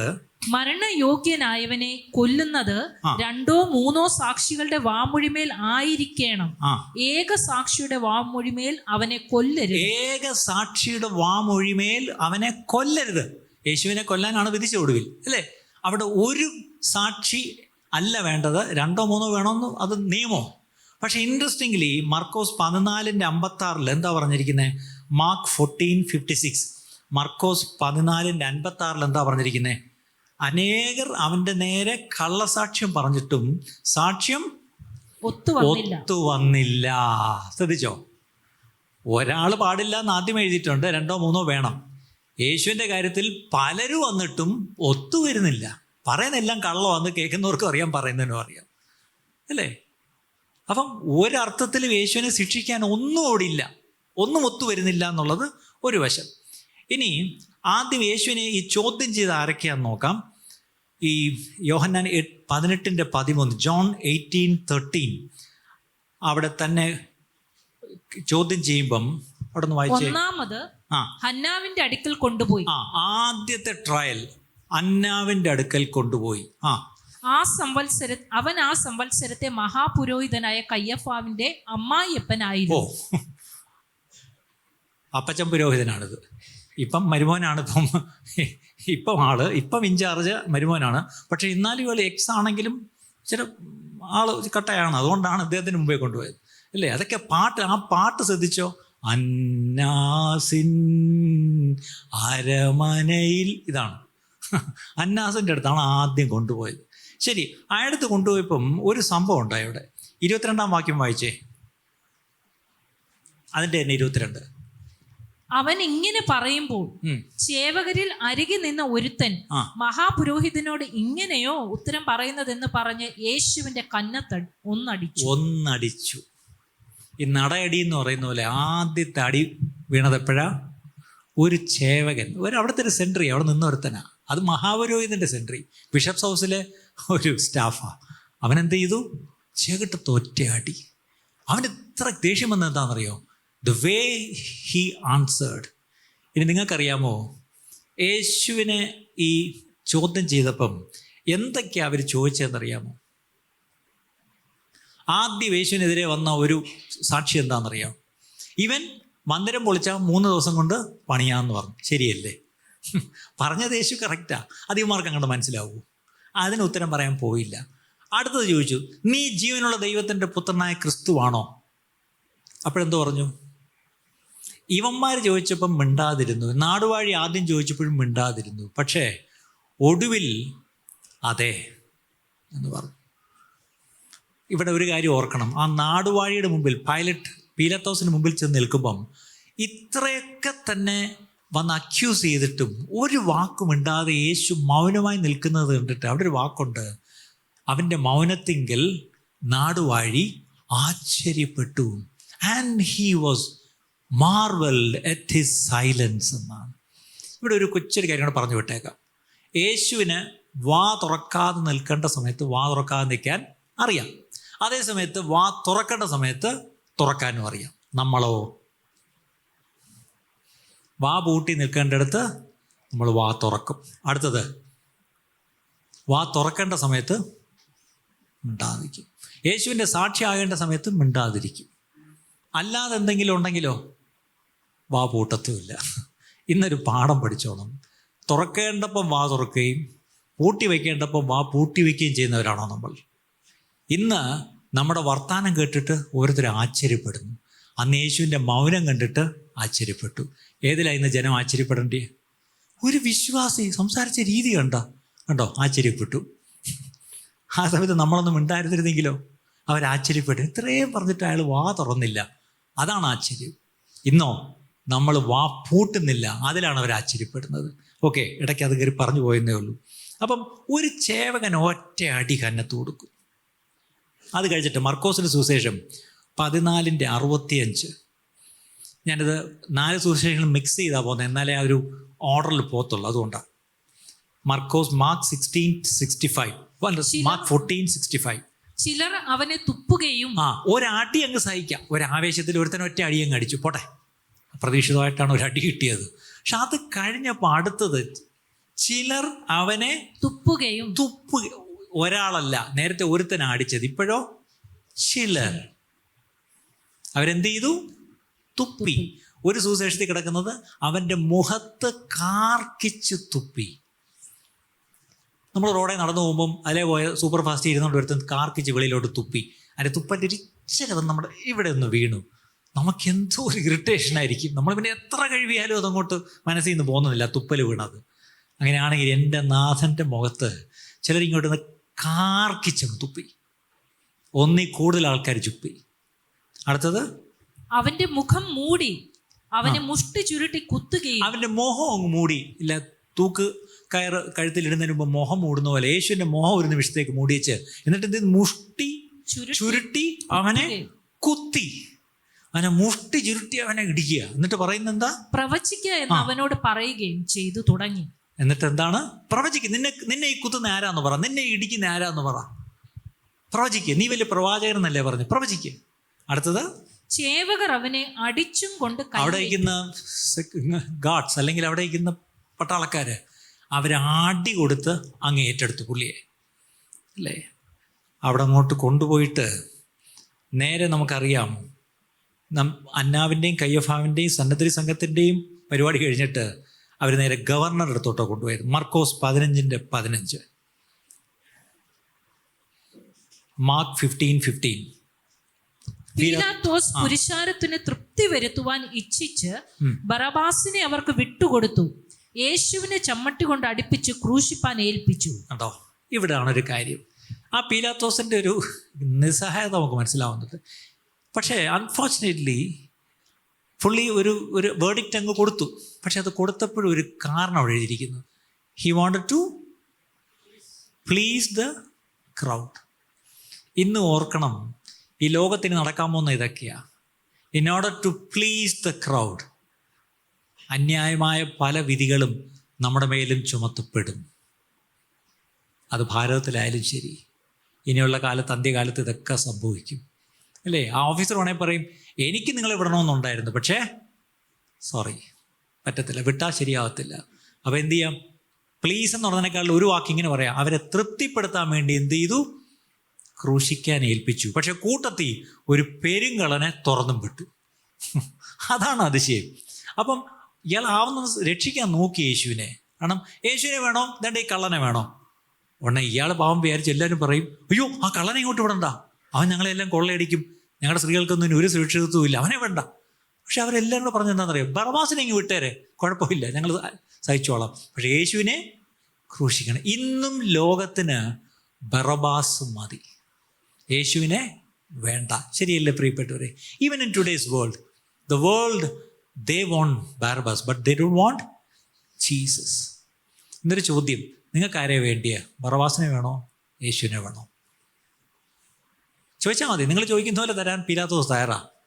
അപ്പോൾ ജനം ഒറ്റക്കെട്ടായിട്ട് പറഞ്ഞു, away with him, crucify him. പക്ഷേ ബറബാസിനെ ഇങ്ങ് വിട്ടു തന്നേരെ എന്ന് പറഞ്ഞു. അങ്ങനെ തന്നെ സംഭവിച്ചു. ശരി, സന്നദ്ധി സംഘം അടുത്ത ദിവസം രാവിലെയാണ്, അതായത് വെള്ളിയാഴ്ച രാവിലെയാണ് കൂടി ഈ കാര്യം അവർ തീരുമാനിച്ചു. നമുക്ക് കൊല്ലണം, എന്തു വന്നാലും അയാൾ ജീവിക്കരുത്. പക്ഷെ പ്രശ്നം, യഹൂദ മതത്തിന് കൊല്ലാനുള്ള അധികാരമില്ല, അത് റോമൻ ഗവൺമെൻറ്റിനേ ഉള്ളൂ. അതാണ് അവിടുത്തെ ഒരു ടെക്നിക്കൽ പ്രശ്നം. അതുകൊണ്ടാണ് എന്ത് ചെയ്ത് പീലാത്തോസിനെ അയച്ചതും. പീലാത്തോസിന് അവിടെ ചെന്നപ്പം ഒരു ഭയങ്കര ബുദ്ധിമാന്മാരാ. യേശുവിനെ മതകോടതി വിചാരണ ചെയ്തപ്പം ചോദിച്ച ചോദ്യം, ഈ 3 ദിവസം കൊണ്ട് ഈ ആല ഇടിച്ചു കളയെന്നൊക്കെ പറഞ്ഞ നീയാണോ? അടുത്തത്, ദൈവത്തിനോട് നീ പറഞ്ഞോ? പീലാത്തോസിൻ്റെ അവിടെ കൊണ്ട് ഇതൊക്കെ പറഞ്ഞ അയാൾ പറയും, അതൊന്നും എൻ്റെ പെർവ്യൂപ്പെട്ട കാര്യമല്ല. That has to something to do with you people. നിങ്ങളുടെ മതമായിട്ട് ബന്ധപ്പെട്ട കാര്യം, അതൊന്നും ഇവിടെ എനിക്ക് പറയാൻ പറ്റത്തില്ല. ഉടനെ ഇവന്മാർ ബുദ്ധി, നല്ല വക്കീലന്മാരുണ്ട് കേട്ടോ. നിങ്ങൾ വക്കീലന്മാരെ കാണുന്നതായിട്ട് സ്തോത്രം. അന്ന് നല്ല തലയുള്ള വക്കീലന്മാരുണ്ട്. അവരെന്താ ചെയ്തേ? അവർ പറഞ്ഞു, നമ്മൾ എഴുതുമ്പം ഇത് രണ്ടും അവിടെ ചിലവാകില്ല. ഗവർണർ നോക്കുമ്പം ഇതൊക്കെ നമ്മുടെ മതത്തിൻ്റെ കാര്യമാണ്. ഗവർണർ നോക്കുമ്പം കൈസർക്ക് കരം കൊടുക്കണമെന്ന് ചോദിച്ചപ്പം ഇയാളെന്തോ പറഞ്ഞു. നോക്കണേ, അവിടെ എന്ത് ചാർജ് ഷീറ്റ് എഴുതിയ കാര്യം എന്താണെന്ന് നമ്മൾ ഓർക്കണം അല്ലേ? അവിടെ രസം എന്താണെന്ന് വെച്ചാൽ അവിടെ പതുക്കെ ചാർജ് മാറ്റി. അതായത് ലൂക്കോസ് 23:5 അതുണ്ട് അല്ലേ? Jesus claim to be the king, അതായത് യേശു രാജാവാണെന്ന് പറഞ്ഞു. അത് വായിച്ചേ. അതിനവർ, അവൻ ഗലീലയിൽ തുടങ്ങി യഹൂദിയയിൽ എങ്ങും ഇവിടത്തോളവും പഠിപ്പിച്ച് ജനത്തെ കലഹിപ്പിക്കുന്നു എന്ന് നിഷ്കർഷിച്ചു പറഞ്ഞു. എന്താണ് കലഹം എന്നുള്ള അറിയാലോ? കിങ്, അതാ ഇവിടെ ഞങ്ങൾക്കൊരു രാജാവുണ്ട്. ഇപ്പം തന്നെ ഇവൻ വന്ന് പറയുന്നത് രാജാവാണ്. അപ്പോൾ ഇടയ്ക്ക് ആരോ ടാക്സിൻ്റെ കാര്യം ചോദിച്ചപ്പോൾ പുള്ളി എന്തോ എന്ന് പറഞ്ഞു. എന്തോ പറഞ്ഞെന്നുള്ളമാർ കേട്ടിട്ടില്ല. എന്തെങ്കിലും എഴുതി പിടിപ്പിച്ചു അല്ലേ? എന്തുവെല്ലാം കൊള്ളാം. ആ പീലാത്തോസ് ആവുന്നതൊക്കെ രക്ഷിക്കാൻ നോക്കി. ഇതിനിടയ്ക്ക് ഭാര്യ അകത്തുനിന്നൊരു ചെറിയ നോട്ട് കൊടുത്തു വിട്ടു. എന്താണ്? ആ നീതിമാൻ്റെ കാര്യത്തിൽ സൂക്ഷിച്ചു വേണം. എനിക്ക് ഇന്നലെ രാത്രി ഉറങ്ങാൻ പറ്റിയില്ല. I was very disturbed yesterday night. പക്ഷേ പീലാത്തോസ് തൻ്റെ ആ അധികാരം വെച്ചിട്ട് തനിക്ക് വെറുതെ വിടാമെന്ന് വിചാരിച്ചപ്പോൾ ജനം സമ്മതിക്കത്തില്ല. ഒടുവിൽ താൻ ഒരു കാര്യം ചെയ്തു. എന്താണ്? ഇന്നും പ്രസിദ്ധമായ ഒരു മൊഴിയുണ്ട്. എന്താണ്? Washing one's hands. കൈ അങ്ങ് ഇച്ചിരി വെള്ളമെടുത്ത് കഴുകിക്കളയുക. അതിന് വെള്ളവും പാത്രമൊന്നും ഇല്ലാത്തതുകൊണ്ടാണ് നമ്മുടെ മുഖ്യമന്ത്രി പറഞ്ഞത് എൻ്റെ കൈകൾ ശുദ്ധമാണ്. ആ വാക്കിൻ്റെ അർത്ഥം ഇത്രയേ ഉള്ളൂ, എൻ്റെ കൈയിൽ ശുദ്ധമാണ്. അതന്ന് വെള്ളം കൊണ്ടുവന്ന് കഴുകി തന്നെ പറയും, എൻ്റെ കൈ ഇതാ ശുദ്ധമാണ്, എനിക്കിതിനകത്ത് പങ്കില്ല, നിങ്ങൾ. ഇത്രയാണ്. ശരി, ക്രൂശിക്കാൻ വേണ്ടി വിട്ടുകൊടുത്തു. അപ്പം ക്രൂശിക്കാൻ വേണ്ടി വിട്ടുകൊടുക്കുമ്പോഴും ആ ജനം കിടന്ന് വിളിച്ച വിളി കേൾക്കണോ? Mathai 27:25, his blood B on us and on our children. ആ രക്തം ഞങ്ങളുടെ മേലും ഞങ്ങളുടെ മക്കളുടെ മേലും വരട്ടെ എന്ന് ജനമൊക്കെ. ഇത് റോമാക്കാരല്ല ഇങ്ങനെ വിളിച്ചതെന്ന് ഓർക്കണം. ഇതാരാ വിളിച്ചത്? Was it the Romans? No, the Jews. എന്തു പറ്റി? AD 70 തൊട്ട് 1948 വരെ അവരവരുടെ മക്കളും എത്ര തലമുറ ലോകമെമ്പാടും അവരെ ചെതറിച്ചു. ഒരിടത്ത് പോലും അവർക്കൊരു രാജ്യമില്ലാതെ അവരോടി ഓടി ഓടി ഓടി ഓടി അവസാനം ഈ കഴിഞ്ഞ നൂറ്റാണ്ടിലാണ് എവിടെയെങ്കിലും ഒന്ന് കുത്തിയിരുന്നത്. ഓർക്കണം, ഞങ്ങളുടെ മേൽ വരട്ടെ എന്നൊക്കെ പറയാൻ എളുപ്പമാണ്. പക്ഷെ അത് വന്നത് എത്ര നൂറ്റാണ്ട് അത് കിടന്നെന്നറിയാമോ? നമ്മൾ ദൈവസന്നിധിയിലൊക്കെ ചില കാര്യങ്ങൾ പറയുമ്പം സൂക്ഷിക്കണം. അതിൻ്റെ എഫക്റ്റ് ഭയങ്കര ലോങ് ലാസ്റ്റിംഗ് ആയിരിക്കും അല്ലേ? ഹിറ്റ്ലർ ഒരാൾ മാത്രം എത്ര 60-70 ലക്ഷം പേരെയാണ് കൊന്നത്. നമുക്കറിയാമല്ലോ ആ കോൺസെൻട്രേഷൻ ക്യാമ്പുകൾ, അതിൻ്റെയൊക്കെ ചില മ്യൂസിയം ഒക്കെ പോയി കാണണം. ഞാനൊരിക്കൽ സൗത്ത് ആഫ്രിക്കയിൽ കേപ്പ് ടൗണിലൊരു മ്യൂസിയം ഉണ്ട്, ഒരു ജൂയിഷ് സിനഗോഗ്. അവിടെ ചെന്ന് കണ്ടപ്പോഴാണ് അവിടെ ലൈവായിട്ട് ഒത്തിരി കാര്യങ്ങൾ അവർ റീക്രിയേറ്റ് ചെയ്ത് കാണിക്കും. സത്യം പറഞ്ഞാൽ നമ്മൾ അത് കയറി ഒന്ന് കണ്ടിട്ടിറങ്ങുമ്പം കുറേ നേരത്തേക്ക് നമ്മളായിത്തീരാൻ കുറേ സമയം എടുക്കും. ഞാൻ വളരെ ഡിസ്റ്റർബ്ഡ് ആയിരുന്നു. അവിടെ നിന്ന് ഇറങ്ങി ഹോട്ടലിൽ വന്നിട്ടൊന്നും എനിക്കത് മനസ്സിൽ നിന്ന് പോകുന്നില്ല. അത്രയ്ക്ക് അവർ കഷ്ടപ്പെട്ടു. പക്ഷേ കഷ്ടപ്പെടാനുള്ള കാരണം കൂടി ഇവിടെയുണ്ട്. എന്താണ്? അവരായിട്ട്, നമ്മൾ തിരുവനന്തപുരം ഭാഷ പറയും, എരന്ന് വാങ്ങിച്ചു എന്ന് പറഞ്ഞ പോലെ അവർ തന്നെ അത് മേടിച്ചത്. ഞങ്ങളും ഞങ്ങളുടെ മക്കളുടെ മേലും വരട്ടെ, ഞങ്ങൾ സഹിച്ചു, നിങ്ങൾക്ക് എന്താ പ്രശ്നം? മേടിച്ചു. ഇനി അടുത്തത്, അവർ കൊണ്ടുപോയിട്ട് അങ്ങോട്ട് അടിക്കാൻ തുടങ്ങി. ഈ അടി കൊടുക്കുക എന്നൊക്കെ പറയുമ്പോൾ നമ്മൾ വിചാരിക്കും റോമാക്കാരെല്ലാം കൂടെ അങ്ങ് അടിച്ചു. പക്ഷേ ഈ റോമാക്കാർ അടിച്ചു എന്ന് പറഞ്ഞതിനേക്കാളും വേദോസത്തിലെ പഴയ നിയമത്തിൽ ചില ശിക്ഷാവിധികളുണ്ട്. അതെവിടാന്ന് ചോദിച്ചാൽ ആവർത്തന പുസ്തകം ഡ്യൂട്രോണമി ചാപ്റ്റർ 25:2-3. ആവർത്തന പുസ്തകം 25-ാം അധ്യായം 2, 3 വാക്യം വായിക്കാം. കുറ്റക്കാരൻ അടിക്ക് യോഗ്യനാകുന്നു എങ്കിൽ ന്യായാധിപൻ അവനെ നിലത്തു കിടത്തി അവന്റെ കുറ്റത്തിന് തക്കവണ്ണം എണ്ണി അടിപ്പിക്കണം. എത്ര അടി കൊടുക്കാം? 40 അടി അടിപ്പിക്കാം. അതിൽ കവിയരുത്. കവിഞ്ഞടിപ്പിച്ചാൽ സഹോദരൻ നിന്റെ കണ്ണിന് നിന്ദിതനായി തീർന്നേക്കാം. കണ്ടോ, ഇത് നമ്മുടെ വേദപുസ്തകത്തിൽ എഴുതി വെച്ചിട്ടുണ്ട്. കുറ്റക്കാരനാണെന്ന് കണ്ട് അവനെ അടിക്ക് യോഗ്യനാണെന്ന് കണ്ട് അവനെ അടിപ്പിക്കാം. എങ്ങനെ അടിപ്പിക്കണം? നിർത്തി അടിപ്പിക്കണം, നിലത്ത് കിടത്തി അടിപ്പിക്കണം. എങ്ങനെ അടിക്കണം? അല്ല, എത്ര അടിക്കണം? 40. അതെങ്ങനെ? എണ്ണി അടിപ്പിക്കണം. എണ്ണം ചിലപ്പോൾ തെറ്റിപ്പോവും. അതുകൊണ്ടാണ് 1 കുറേ 40 പിന്നെ പൗലോസ് എടുത്ത് പറഞ്ഞത് 1 കുറേ 40 ഞാൻ കൊണ്ടുവന്നു. അതിൻ്റെ അർത്ഥം ഒരു പക്ഷേ എണ്ണം തെറ്റി 41 ആവാൻ പാടില്ല. അതുകൊണ്ട് 1 കുറഞ്ഞാലും സാരമില്ല, എന്തായാലും കുറേ കൊടുത്തല്ലോ, ഒരു 39 വരെ പോവാം, 1 ഇട്ടേരെ. അങ്ങനെ 39 അടി അല്ലെങ്കിൽ 40 മാക്സിമം. തെറ്റായിരിക്കാൻ വേണ്ടി 30 നിർത്തും, ചിലപ്പോൾ തെറ്റിപ്പോയെങ്കിലും ഇടയ്ക്കെന്ന് വിചാരിച്ച്. ഇങ്ങനെ 39 അടി ഇതാണ് കൊടുത്തുകൊണ്ടിരുന്നത്. മത്തായി 27:28 മുതൽ വായിച്ചേ. മാത്യു 27:28 ഓൺവേർഡ്സ്. അവന്റെ വസ്ത്രം അഴിച്ച് ഒരു ചുവന്ന മേലങ്കി ധരിപ്പിച്ചു. ഇത് നിങ്ങൾ ശ്രദ്ധിച്ചിട്ടുണ്ടോ? ഇംഗ്ലീഷിൽ എന്താണ്? They stripped him and put a scarlet robe on him. Scarlet, ആ പദം കേട്ടിട്ടുണ്ടോ? നമ്മൾ ഒത്തിരി കളർ പറയും, റെഡ് അല്ല, എല്ലാ കളറും നമ്മൾ പറയും. പക്ഷെ സ്കാർലറ്റ് നമ്മൾ എപ്പോഴും പറയാം. നിങ്ങൾ എവിടെയെങ്കിലും പോയിട്ട് പോത്തീസിൽ പോയിട്ട് സ്കാർലറ്റ് കളറുണ്ടോ എന്ന് ആരെങ്കിലും ചോദിച്ചിട്ടുണ്ടോ ഇന്ന് വരെ? സ്കാർലറ്റ് എന്താ ഒരു ഡേർട്ടി കളറാണോ? അല്ല, മലയാളത്തിൽ ചുവന്നതന്നേ ഉള്ളൂ. ചുവന്ന സാരിയൊന്നും ആരും ഉടുത്തിട്ടില്ലേ? പക്ഷെ നമുക്കറിയാം. ഇനി ആ സ്കാർലറ്റുമായിട്ട് ബന്ധപ്പെട്ട് വേറൊരു വാക്യം പറഞ്ഞേ. സ്കാർലറ്റ്, ദോ യുവർ സിൻസ്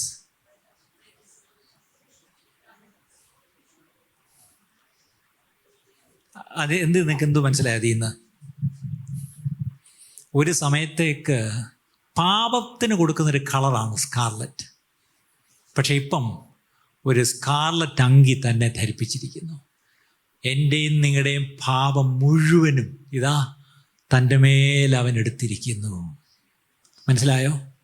വേദപുസ്തകത്തിലെ ഓരോ വാക്കിനും അർത്ഥമുണ്ട്. ഒരു സമയത്തേക്ക് തൻ്റെ മറ്റ് വസ്ത്രം അഴിച്ചു മാറ്റിയിട്ട് ഈ സ്കാർലറ്റ് റോബ് എടുത്ത് തന്നെ പുതച്ചതിന് കാരണമുണ്ട്. എന്നിട്ട് മുള്ളുകൊണ്ട് ഒരു കിരീടം മെടഞ്ഞ് അവന്റെ തലയിൽ വെച്ചു. മുള്ളുകൊണ്ട് ഒരു കിരീടം മെനഞ്ഞ് അവൻ്റെ തലയിൽ വെച്ചു. മുള്ളുകൊണ്ട് കിരീടം. കിരീടം ആരെങ്കിലും മുള്ളുകൊണ്ടുണ്ടാക്കുമോ? നമ്മളൊക്കെ എന്തെങ്കിലുമൊക്കെ കിരീടം വെച്ച് വല്ല പിള്ളേർ കളിക്കുമ്പോഴോ അല്ലെങ്കിൽ വല്ല ഡ്രാമയ്ക്കോ എന്തെങ്കിലുമൊക്കെ വയ്ക്കും. പക്ഷെ മുള്ളുകൊണ്ട് വയ്ക്കാറില്ല ആരും, അല്ലേ? ഒലിവല കൊണ്ട് കിരീടം ഉണ്ടാക്കിയാണ് ഒളിമ്പിക്സിൽ കൊടുക്കുന്നത്. പക്ഷെ ഇവിടെ മുള്ളുകൊണ്ടാണ്. ആ മുള്ള് എന്തിനവിടെ വന്നു? ആരെങ്കിലും ശ്രദ്ധിച്ചിട്ടുണ്ടോ? ഉൽപ്പത്തി പുസ്തകം 3-ാം അധ്യായം 17-ാം വാക്യം. മനുഷ്യൻ പാപം ചെയ്തപ്പം അവനെ ശപിച്ചപ്പോൾ എന്താ പറഞ്ഞത്? നിന്റെ ഭാര്യയുടെ വാക്കനുസരിക്കുകയും തിന്നരുതെന്ന് ഞാൻ കൽപ്പിച്ച വൃക്ഷഫലം തിന്നുകയും ചെയ്തതുകൊണ്ട് നിന്റെ നിമിത്തം ഭൂമി ശപിക്കപ്പെട്ടിരിക്കുന്നു. നിന്റെ ആയുഷ്കാലമൊക്കെ നീ കഷ്ടതയോട് അതിൽ നിന്ന് അഹോവൃത്തി കഴിക്കും. അടുത്തത് മുള്ളും പറക്കാരെയും. ഈ മുള്ളും പറക്കാരെയും എന്ന് പറഞ്ഞാൽ ഇറ്റ്സ് സൈൻ ഓഫ് കേഴ്സ്. എന്താണ്? ഒരു ശാപം. ഭൂമി ശപിക്കപ്പെട്ട ശേഷമാണ് മുള്ള് വരാൻ തുടങ്ങിയത്. നിങ്ങൾക്കറിയാമോ ഏദൻ തോട്ടത്തിൽ മുള്ളുണ്ടായിരുന്നു? You can't think of a thorn bush at the garden of Eden. കാരണം അതവിടെ ചേരത്തില്ല. പക്ഷെ പാപം ചെയ്തപ്പം ഭൂമി ശപിക്കപ്പെട്ടതോടുകൂടി മുള്ള് മുളയ്ക്കാൻ തുടങ്ങി, മുള്ളുള്ള മരങ്ങൾ മുളയ്ക്കാൻ തുടങ്ങി, അല്ലേ? അപ്പം നോക്കിയേ, ശാപത്തിൻ്റെ ഫലമായി വന്ന മുള്ള്, ആ മുള്ളെടുത്തൊരു കിരീടമായി മെടഞ്ഞവൻ്റെ തലയിൽ വെച്ചു. അതിൻ്റെ അർത്ഥം മനുഷ്യൻ്റെ പാപം ആ രക്തക്കറ ഒരു അങ്കിയായിട്ട് താൻ ധരിച്ചു. അടുത്തത് ആ ശാപത്തിൻ്റെ അടയാളമായ മുള്ളുകൊണ്ടൊരു കിരീടം തൻ്റെ തലയിൽ ഇതാ വെച്ചിരിക്കുന്നു. അപ്പം എന്തൊക്കെ എടുത്തു? തൻ്റെ പാപവും ശാപവും തൻ്റെ മേൽ എടുത്തു. ശ്രദ്ധിച്ചോ?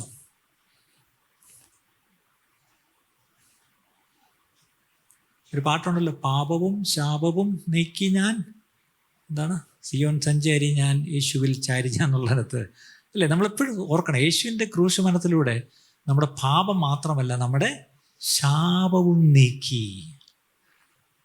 അപ്പം മുള്ളും നമ്മൾ കണ്ടു, ഈ പറഞ്ഞ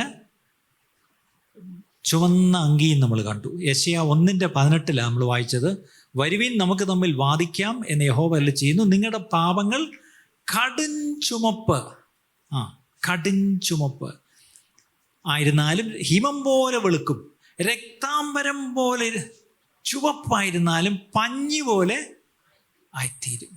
അപ്പം അവിടെ ആ സ്കാർലറ്റ് എന്നുള്ളത് കടും ചുവപ്പ്. ഈ കടും ചുവപ്പ് ഇഷ്ടമുള്ള എത്ര പേരുണ്ട് ഇവിടെ? കടും ചുവപ്പ്. ചിലർ പറയത്തില്ല, നിങ്ങൾ എനിക്ക് കടും ചുവപ്പ് കളറാണ്, സൂക്ഷിക്കണം. ബൈബിളിൽ ഈ കടും ചുവപ്പ് എന്ന് പറഞ്ഞാൽ ഇനി പോയി തുണി എടുക്കുമ്പോൾ ഓർത്തോണം, ദയവ് ചെയ്ത് എനിക്ക് അത്ര കടും ചുവപ്പ് വേണ്ട കേട്ടോ. മാഡം ഇത് നന്നായിട്ട് ചേരും മാഡത്തിന്, കടും ചുവപ്പില്ലേ? വേണ്ട. വേദോസത്തിൽ കടും ചുവപ്പ് എന്ന് പറഞ്ഞാൽ അർത്ഥം വേറെയാണ്.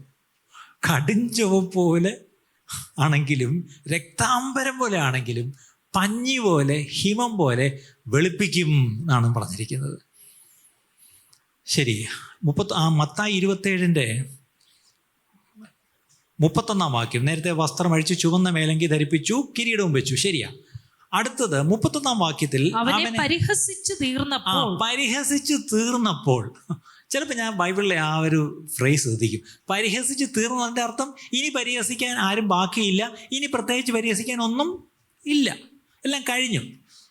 നമ്മളാണ് ചോദിക്കും, കഴിഞ്ഞു. പരിഹസിച്ച് തീർന്നപ്പോൾ അവരെന്ത് ചെയ്തു? മേലങ്കി നീക്കി അവന്റെ സ്വന്തം വസ്ത്രം ധരിപ്പിച്ച് ക്രൂശിപ്പാൻ കൊണ്ടുപോയി. കേട്ടോ, ഒരു സമയത്തേക്ക് ചുമന്നത് എന്തിനായിട്ടത്? നമ്മുടെ പാപങ്ങൾ തൻ്റെ മേലെടുക്കുന്നു എന്നുള്ളതിൻ്റെ ഒരു സിംബോളിക് ആയിരുന്നു അത്. എന്തിനായി മുള്ളുകൊണ്ടൊരു കിരീടം വെച്ചത്? പാപത്താൽ വന്ന ശാപം ഇതാ, ആ ശാപം താൻ ഏൽക്കുക, ആ ശാപം തൻ്റെ തലയിലോട്ട് എടുക്കുക, തൻ്റെ ശരീരത്തിലും തൻ്റെ തലയിലും എല്ലാം അത് ഏറ്റെടുത്തു. അടുത്തത് യെശയ്യാ 50:6. യെശയ്യാവിലേക്ക് വന്ന പ്രവചനത്തിലേക്ക് വന്ന കാര്യത്തിലേക്ക് വരാം. Isaiah 56, Isaiah chapter 50:6. അടിക്കുന്നവർക്ക് ഞാൻ എൻ്റെ മുതുകും രോമം പറിക്കുന്നവർക്ക് എൻ്റെ കവിളും കാണിച്ചു കൊടുത്തു. എൻ്റെ മുഖം നിന്ദയ്ക്കും തുപ്പലിനും മറച്ചുമില്ല. ഇത് എത്രായിരം വർഷം മുമ്പ് യെശയ്യാവിലൂടെ എഴുതുന്നതാ പ്രവചനാത്മാവിൽ. പക്ഷെ ഇതാ ഈ യേശുവിൻ്റെ സമയത്ത് അത് നിറവേറുക. എന്താണ്? മുതുക് മുഴുവൻ അവരടിച്ച് അവർ കീറി, ചാലുകൾ, ഉഴവുചാലുകൾ പോലെ കീറി, അല്ലേ? അടുത്തത് രോമമെല്ലാം, മുഖത്തെ താടി രോമം പറിച്ചെടുത്തു. അടുത്തത് മുഖം നിന്ദയ്ക്കും തുപ്പലിനും, മുഖത്ത് കാർക്കിച്ചു തുപ്പി. യെശയ്യാ 52:14, ഐസയ 52:14, യെശയ്യാ 52:14. അവന്റെ രൂപം കണ്ടാൽ ആളല്ല എന്ന്, അവന്റെ ആകൃതി കണ്ടാൽ മനുഷ്യനല്ല എന്നും തോന്നുമാർ വിരൂപമായിരിക്കൊണ്ട് പലരും നിന്നെ കണ്ട് സ്തംഭിച്ചു പോയതുപോലെ. കണ്ടോ, ഹി വാസ് സോ ഡിസ്ഫിഗേർഡ്. കണ്ടാലൊരു ആളല്ല, മനുഷ്യനല്ല. ആകൃതി കണ്ടാലൊരു മനുഷ്യനല്ല. ഒരു മനുഷ്യൻ തൂങ്ങിക്കിടക്കുന്ന പോലെ തോന്നിയില്ല എന്ന് പറഞ്ഞ യേശുവിനെ കണ്ടപ്പോൾ. അതുപോലെ വികൃതമായിരുന്നു. നമ്മളൊക്കെ ഇന്ന് ഈ ക്രൂശിത രൂപങ്ങളെന്ന് പറഞ്ഞ് നമ്മൾ ഈ പള്ളികളിൽ കാണുന്നതൊക്കെ, എന്ത് സുന്ദരനായ ഒരു 33.5 വയസ്സുള്ള ചെറുപ്പക്കാരൻ ഇങ്ങനെ കിടക്കുക, ഒരു ചെറിയൊരു ആർട്ടിസ്റ്റ് ഒരു ബ്രഷ് കൊണ്ട് ചോപ്പ് ഇവിടെ ഇങ്ങനെ, ഇവിടെ ഇങ്ങനെ, ഇവിടെ ഇങ്ങനെ, പിന്നെ ഇവിടെ ഇങ്ങനെ, ഇവിടെ ഇങ്ങനെ, പിന്നെ ഇവിടെ ഇങ്ങനെ, പിന്നെ കാലിൽ.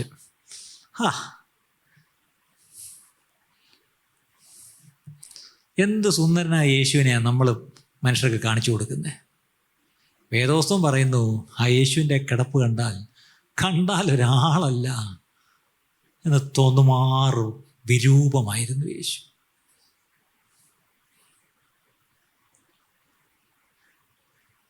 അതായിരുന്നു യഥാർത്ഥ യേശുവിൻ്റെ ആ ക്രൂശിത രൂപം. ഇന്ന് ആ രൂപം നമ്മുടെ മനസ്സിലേക്ക് പരിശുദ്ധാത്മാവ് കൊണ്ടുവരട്ടെ തൻ്റെ വചനത്തിലൂടെ. നമ്മൾ ഈ അല്ലാതെ കണ്ട രൂപങ്ങളും ബിംബങ്ങളും പടങ്ങളും എല്ലാം നമ്മുടെ മനസ്സിൽ നിന്ന് ഇറേസ് ചെയ്തെന്ന് കളഞ്ഞേ.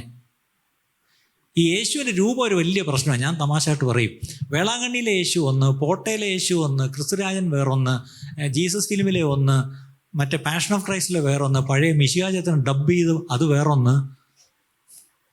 ഇതെല്ലാം കണ്ട് ഇതെല്ലാം യേശുവേ യേശുവേ എന്ന് പറഞ്ഞ് നമ്മളിങ്ങനെ ആരാധിച്ചുകൊണ്ട് സ്വർഗത്തിൽ പോയി നമ്മൾ ഇതിൽ ഏതെങ്കിലുമൊക്കെ നോക്കി കിടക്കും. അപ്പോഴാണ് ശരിക്കുള്ള യേശു വന്നിട്ട് നമ്മൾ, ഹലോ എന്ത്, ഞാനാണ് യേശു, ഞാനാണ് യേശു, ഞാൻ കാരണം നീ ഇവിടെ വന്നത്. അയ്യോ, എൻ്റെ ആയുസ് മൊത്തം ഞാൻ എൻ്റെ മനസ്സിൽ കൊണ്ടുവന്ന യേശു വേറെ, നേരിട്ട് നിന്ന് കണ്ടപ്പം. അതുകൊണ്ട് ദയവ് ചെയ്ത് ഈ പടത്തിൽ കണ്ട യേശുവും ബിംബങ്ങൾ കണ്ട യേശുവും മനസ്സിൽ വെച്ചുകൊണ്ടിരിക്കരുത്. സ്വർഗത്തിൽ പോയി നിങ്ങൾ ചമ്മിപ്പോവും. ഇതുമായിട്ട് ഒരു ബന്ധമില്ലാത്ത യേശു ആയിരിക്കും നിങ്ങളെ വന്ന് ഗ്രീറ്റ് ചെയ്യുന്നത്. നിങ്ങളെ ചിന്തിച്ചിട്ടുണ്ടോ? നിങ്ങൾ യേശുവിനെ ചെന്ന് കാണുമ്പം ഏത് യേശുവിനെ കാണണം? ക്രിസ്തുരാജൻ യേശുവിനെ കാണണോ? പോട്ടയിലെ യേശുവിനെ കാണണോ? ജീസസ് ഫിലിമിലെ യേശുവിനെ കാണണോ? പാഷൻ ഓഫ് ക്രൈസ്റ്റിലെ യേശുവിനെ കാണണോ? ക്യാമ്പസ് സൂസൈഡർക്ക് ഏത് യേശുവിനെ? ജീസസ് ഫിലിമിലെ യേശു. ആലോചിച്ച് നോക്കിയേ. ഞാനത് പറഞ്ഞപ്പോഴേ നിങ്ങളും ചിന്തിച്ചു, ശരിയല്ലേ? Which Jesus do you want to see when you go to heaven? കാരണം നിങ്ങളുടെ മനസ്സിലൊരു യേശു നിൽക്കുകയല്ലേ, മനസ്സിൽ പിക്ചറായിട്ട്. Please erase that picture from your mind. അതങ്ങ് എറേസ് ചെയ്ത് വിട്ടേര്. അങ്ങനെ ഒരു യേശു ഇല്ല. നമ്മൾ സ്വർഗത്തിൽ പോകുമ്പോൾ കാണാൻ പോകുന്ന യേശു, വെളിപ്പാട് പുസ്തകം ഒന്ന് വായിച്ചു നോക്ക്. ഇനി പ്രവചനങ്ങളിലും യേശുവിനെ പറ്റി ചില കാര്യങ്ങൾ ഇപ്പം വായിച്ചില്ലേ? കണ്ടാൽ ആളല്ല എന്ന്. അവനെ കണ്ടാൽ ഒരു സൗന്ദര്യമില്ല, രൂപഗുണമില്ല. അവൻ രോഗം ശീലിച്ചവനായിരുന്നു, മനുഷ്യരാൽ നിന്ദിക്കപ്പെട്ടവനായിരുന്നു. അങ്ങനെ ഒരു യേശു ആയിരുന്നു എൻ്റെ യേശു. പ്രിയപ്പെട്ടവരെ, നിങ്ങൾ ദയവായി ഈ അല്ലാത്ത ഈ ജീസസിനെയൊക്കെ മനസ്സിൽ നിന്നങ്ങ് വിട്ടേക്കണം. ശരി, അത് കഴിഞ്ഞിട്ട് യേശുവിനെ അവരങ്ങോട്ട് അടിക്കാൻ തുടങ്ങിയപ്പോഴാണ് ആ യെശയ്യാ 50:6 നമ്മൾ നേരത്തെ വായിച്ചു. എന്താണ്? കവിള് കാണിച്ചു കൊടുത്തു. അവര് രോമം പറിക്കുന്നവർക്ക്, അതെ, അടിക്കുന്നവർക്ക് ഞാൻ എൻ്റെ മുതുകും, രോമം പറിക്കുന്നവർക്ക് എൻ്റെ കവിളും കാണിച്ചു കൊടുത്തു. അത് കഴിഞ്ഞിട്ട് അവിടുന്ന് വയ ഡോളറോസ എന്നും പറഞ്ഞുകൊണ്ട് ദ വേ ഓഫ് സഫറിങ്, നമ്മൾ ഈ ക്രൂശിന്റെ വഴി എന്ന് പറഞ്ഞപ്പോൾ കാണിക്കുന്ന, ഇന്ന് ഈ പള്ളികളിലെല്ലാം നടന്ന് പാളയത്തോടൊക്കെ ഇങ്ങനെ നടന്നു പോകുന്നില്ലേ, ക്രൂശിന്റെ വഴി എന്ന് പറഞ്ഞുകൊണ്ട്. അതൊരു 580 യാർഡേ ഉള്ളൂ ശരിക്കും ആ ആക്ച്വൽ പ്ലേസിൽ പോയി നോക്കിയാൽ. പക്ഷെ അത്രയും നടന്നു പോകുന്ന സ്ഥലത്ത് ഒരുപാട് കാര്യങ്ങൾ സംഭവിച്ചു. ഒന്ന്, യേശുവിനെ ക്രൂശിച്ച് കൊല്ലാൻ പോകുന്ന ഈ കുരിശെന്ന് പറഞ്ഞാൽ അതിൻ്റെ ഈ ക്രോസ് ബാർ, അതൊരു 80 മുതൽ 110 പൗണ്ട് വരെ വെയിറ്റ് ഉള്ള ഒരു തടി കഷ്ണമാണ്. പൗണ്ട് ഇൻറ്റു കിലോ ആരെങ്കിലും ഒന്ന് കൂട്ടി പറയാമോ? 100 പൗണ്ട് എത്ര കിലോ കാണും? 100 പൗണ്ട് എത്ര കിലോ? ഒരു സിമെൻറ്റ് ചാക്ക് എത്ര കിലോ? 50. അപ്പം എത്ര കിലോ? 100 പൗണ്ട് എത്ര കിലോയാ? കണക്കിന് ജയിച്ച ആരുമില്ല ഇവിടെ. 45 കിലോ. അപ്പം 110 പൗണ്ട് അപ്പം എത്രയാവും?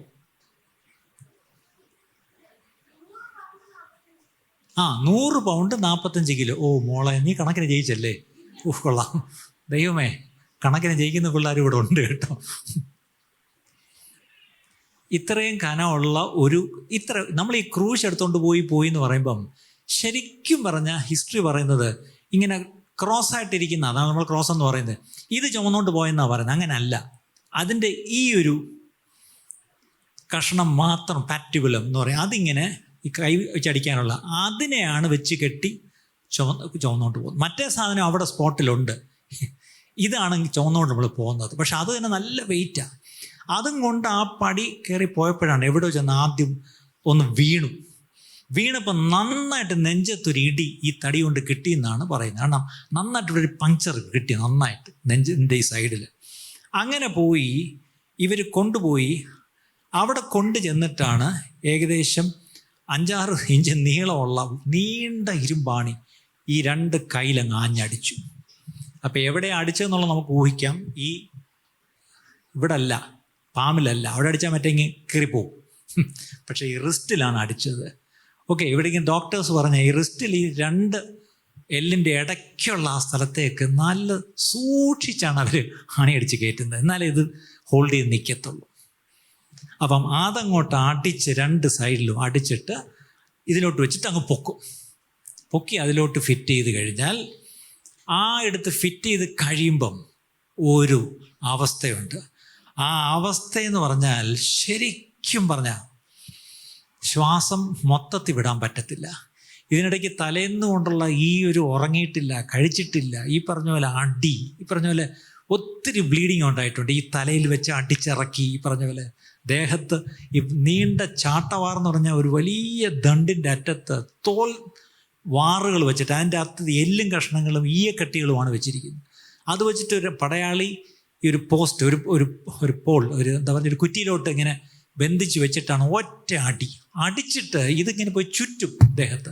എന്നിട്ട് അതിങ്ങനെ വലിച്ചു കിടുമ്പോൾ ഇതെല്ലാം കൂടെ പറഞ്ഞു കീറി അങ്ങ് പോകും. കുറേ ഈ സ്കിന്നൊന്നും അല്ല പോകുന്നത്, പലപ്പോഴും വല്ലാണ്ട് പറഞ്ഞു കീറി. ഒരു എഴുത്തുകാരൻ എഴുതിയ ഞാൻ വായിച്ചിട്ടുണ്ട്, ചിലപ്പോൾ even the internal organs will come out. അതുപോലുള്ള വലിച്ചു പറയില്ല, പുറം മുഴുവനും അങ്ങനെ ഉഴവചാല് പോലെ ഉഴുതു മറിച്ചു. പക്ഷെ ആ വാക്യം, അവൻ്റെ അടിപ്പിണരുകളാൽ നമുക്ക് സൗഖ്യം വന്നിരിക്കുന്നു. ഞാനും നിങ്ങളും സൗഖ്യത്തോടെ ഇവിടെ ഇരിക്കുന്നതിന് കാരണം അന്ന് എൻ്റെ യേശു അങ്ങനെ അടി കൊണ്ടതുകൊണ്ട്. When you get sick and later when you get healed, have you ever thought about the pain he has to go through on that day for my healing today? ഇന്ന് ഞാനും നിങ്ങളും സൗഖ്യത്തോടെ ഇരിക്കുന്നതിന് കാരണം അന്ന് അങ്ങനെ ഒരു അടി കൊണ്ടതുകൊണ്ട്. മനസ്സോടെ ആ അടി മുഴുവൻ കൊണ്ട് അല്ലേ ആ ക്രൂശി കിടന്നുകൊണ്ട്. സങ്കീർത്തനം 22:16-17, Psalm 22:16 and 17.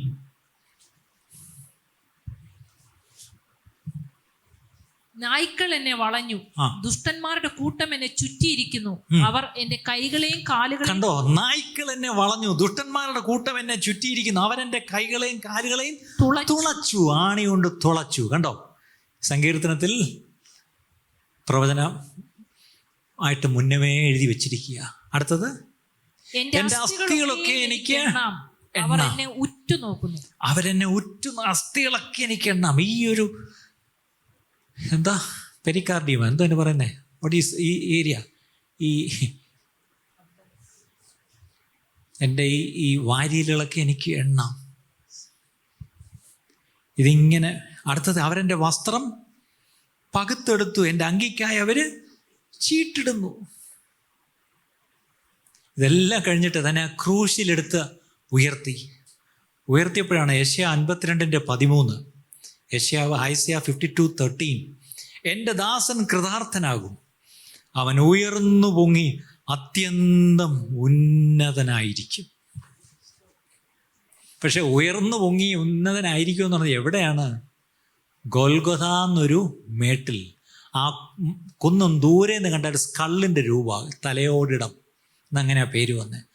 ആ ഒരു രൂപമുള്ള ആ കുന്നിൻ്റെ മണ്ടയിൽ, അതൊരു ഹയസ്റ്റ് പീക്കാത്, സീ ലെവലിൽ നിന്ന് എത്രയോ മീറ്റർ മുകളിലാണ്. അവിടാണ് പൊക്കി നിർത്തിയത്. അവിടാണ് മോശ പണ്ടൊരിക്കൽ മരുഭൂമിയിലൊരു സാധനം ഉയർത്തി. എന്തു വരുന്നത്? ഒരു പിച്ചള സർപ്പത്തെ ഉയർത്തി. എന്നിട്ട് അതിലേക്ക് നോക്കിയാൽ രക്ഷപ്പെടാമെന്ന് പറഞ്ഞു. യേശു ഭൂമി വന്നപ്പം 3-ാം അധ്യായം യോഹന്നാൻ 14:3-14, യോഹന്നാൻ 3:14, മോശ മരുഭൂമിയിൽ സർപ്പത്തെ ഉയർത്തിയതുപോലെ മനുഷ്യപുത്രനെയും ഉയർത്തേണ്ടതാകുന്നു. കണ്ടോ, അന്ന് മോശ ഒരു സർപ്പത്തെ ഉയർത്തി. ഇന്നിതാ ആ കാൽവറി കുന്നിൽ മനുഷ്യപുത്രനെയും ഒരു ക്രൂശിൽ ഉയർത്തി. അന്ന് ആ സർപ്പത്തിലേക്ക് നോക്കിയാൽ രക്ഷപ്പെടാം. ഇന്നും ഈ ദൈവോത്തരനായ യേശു ക്രിസ്തുവിനെ ആര് നോക്കുന്നോ അവർക്ക് രക്ഷപ്പെടാം, അവർക്ക് രക്ഷ പ്രാപിക്കാം. ഇന്ന് ഞങ്ങളുടെ സന്ദേശം അതാ. ഈ സന്ദേശം കേട്ടിട്ടില്ലാത്ത ആരെങ്കിലും ഇന്നിവിടെ വന്നിട്ടുണ്ടെങ്കിൽ ഇന്ന് കേട്ടോണം. നിങ്ങളുടെ പാപത്തിന് പരിഹാരമായിട്ട് ഒരേ ഒരു ബലിയേ ഉണ്ടായിരുന്നുള്ളൂ. ആ ബലി 2000 കൊല്ലം മുമ്പ് യേശു തൻ്റെ ജീവനെ ബലിയായി കൊടുത്തു. അതുകൊണ്ട് രക്ഷപ്പെടാൻ, മോക്ഷം പ്രാപിക്കാൻ, രക്ഷിക്കപ്പെടാൻ ഒരേ ഒരു നാമം ഈ യേശുവിൻ്റെ നാമമാണ്. അതിനുവേണ്ടി ആ തൻ്റെ പുത്രനെ ആ കുന്നിൽ ഉയർത്തി, ആ ക്രൂശിൽ ഉയർത്തി.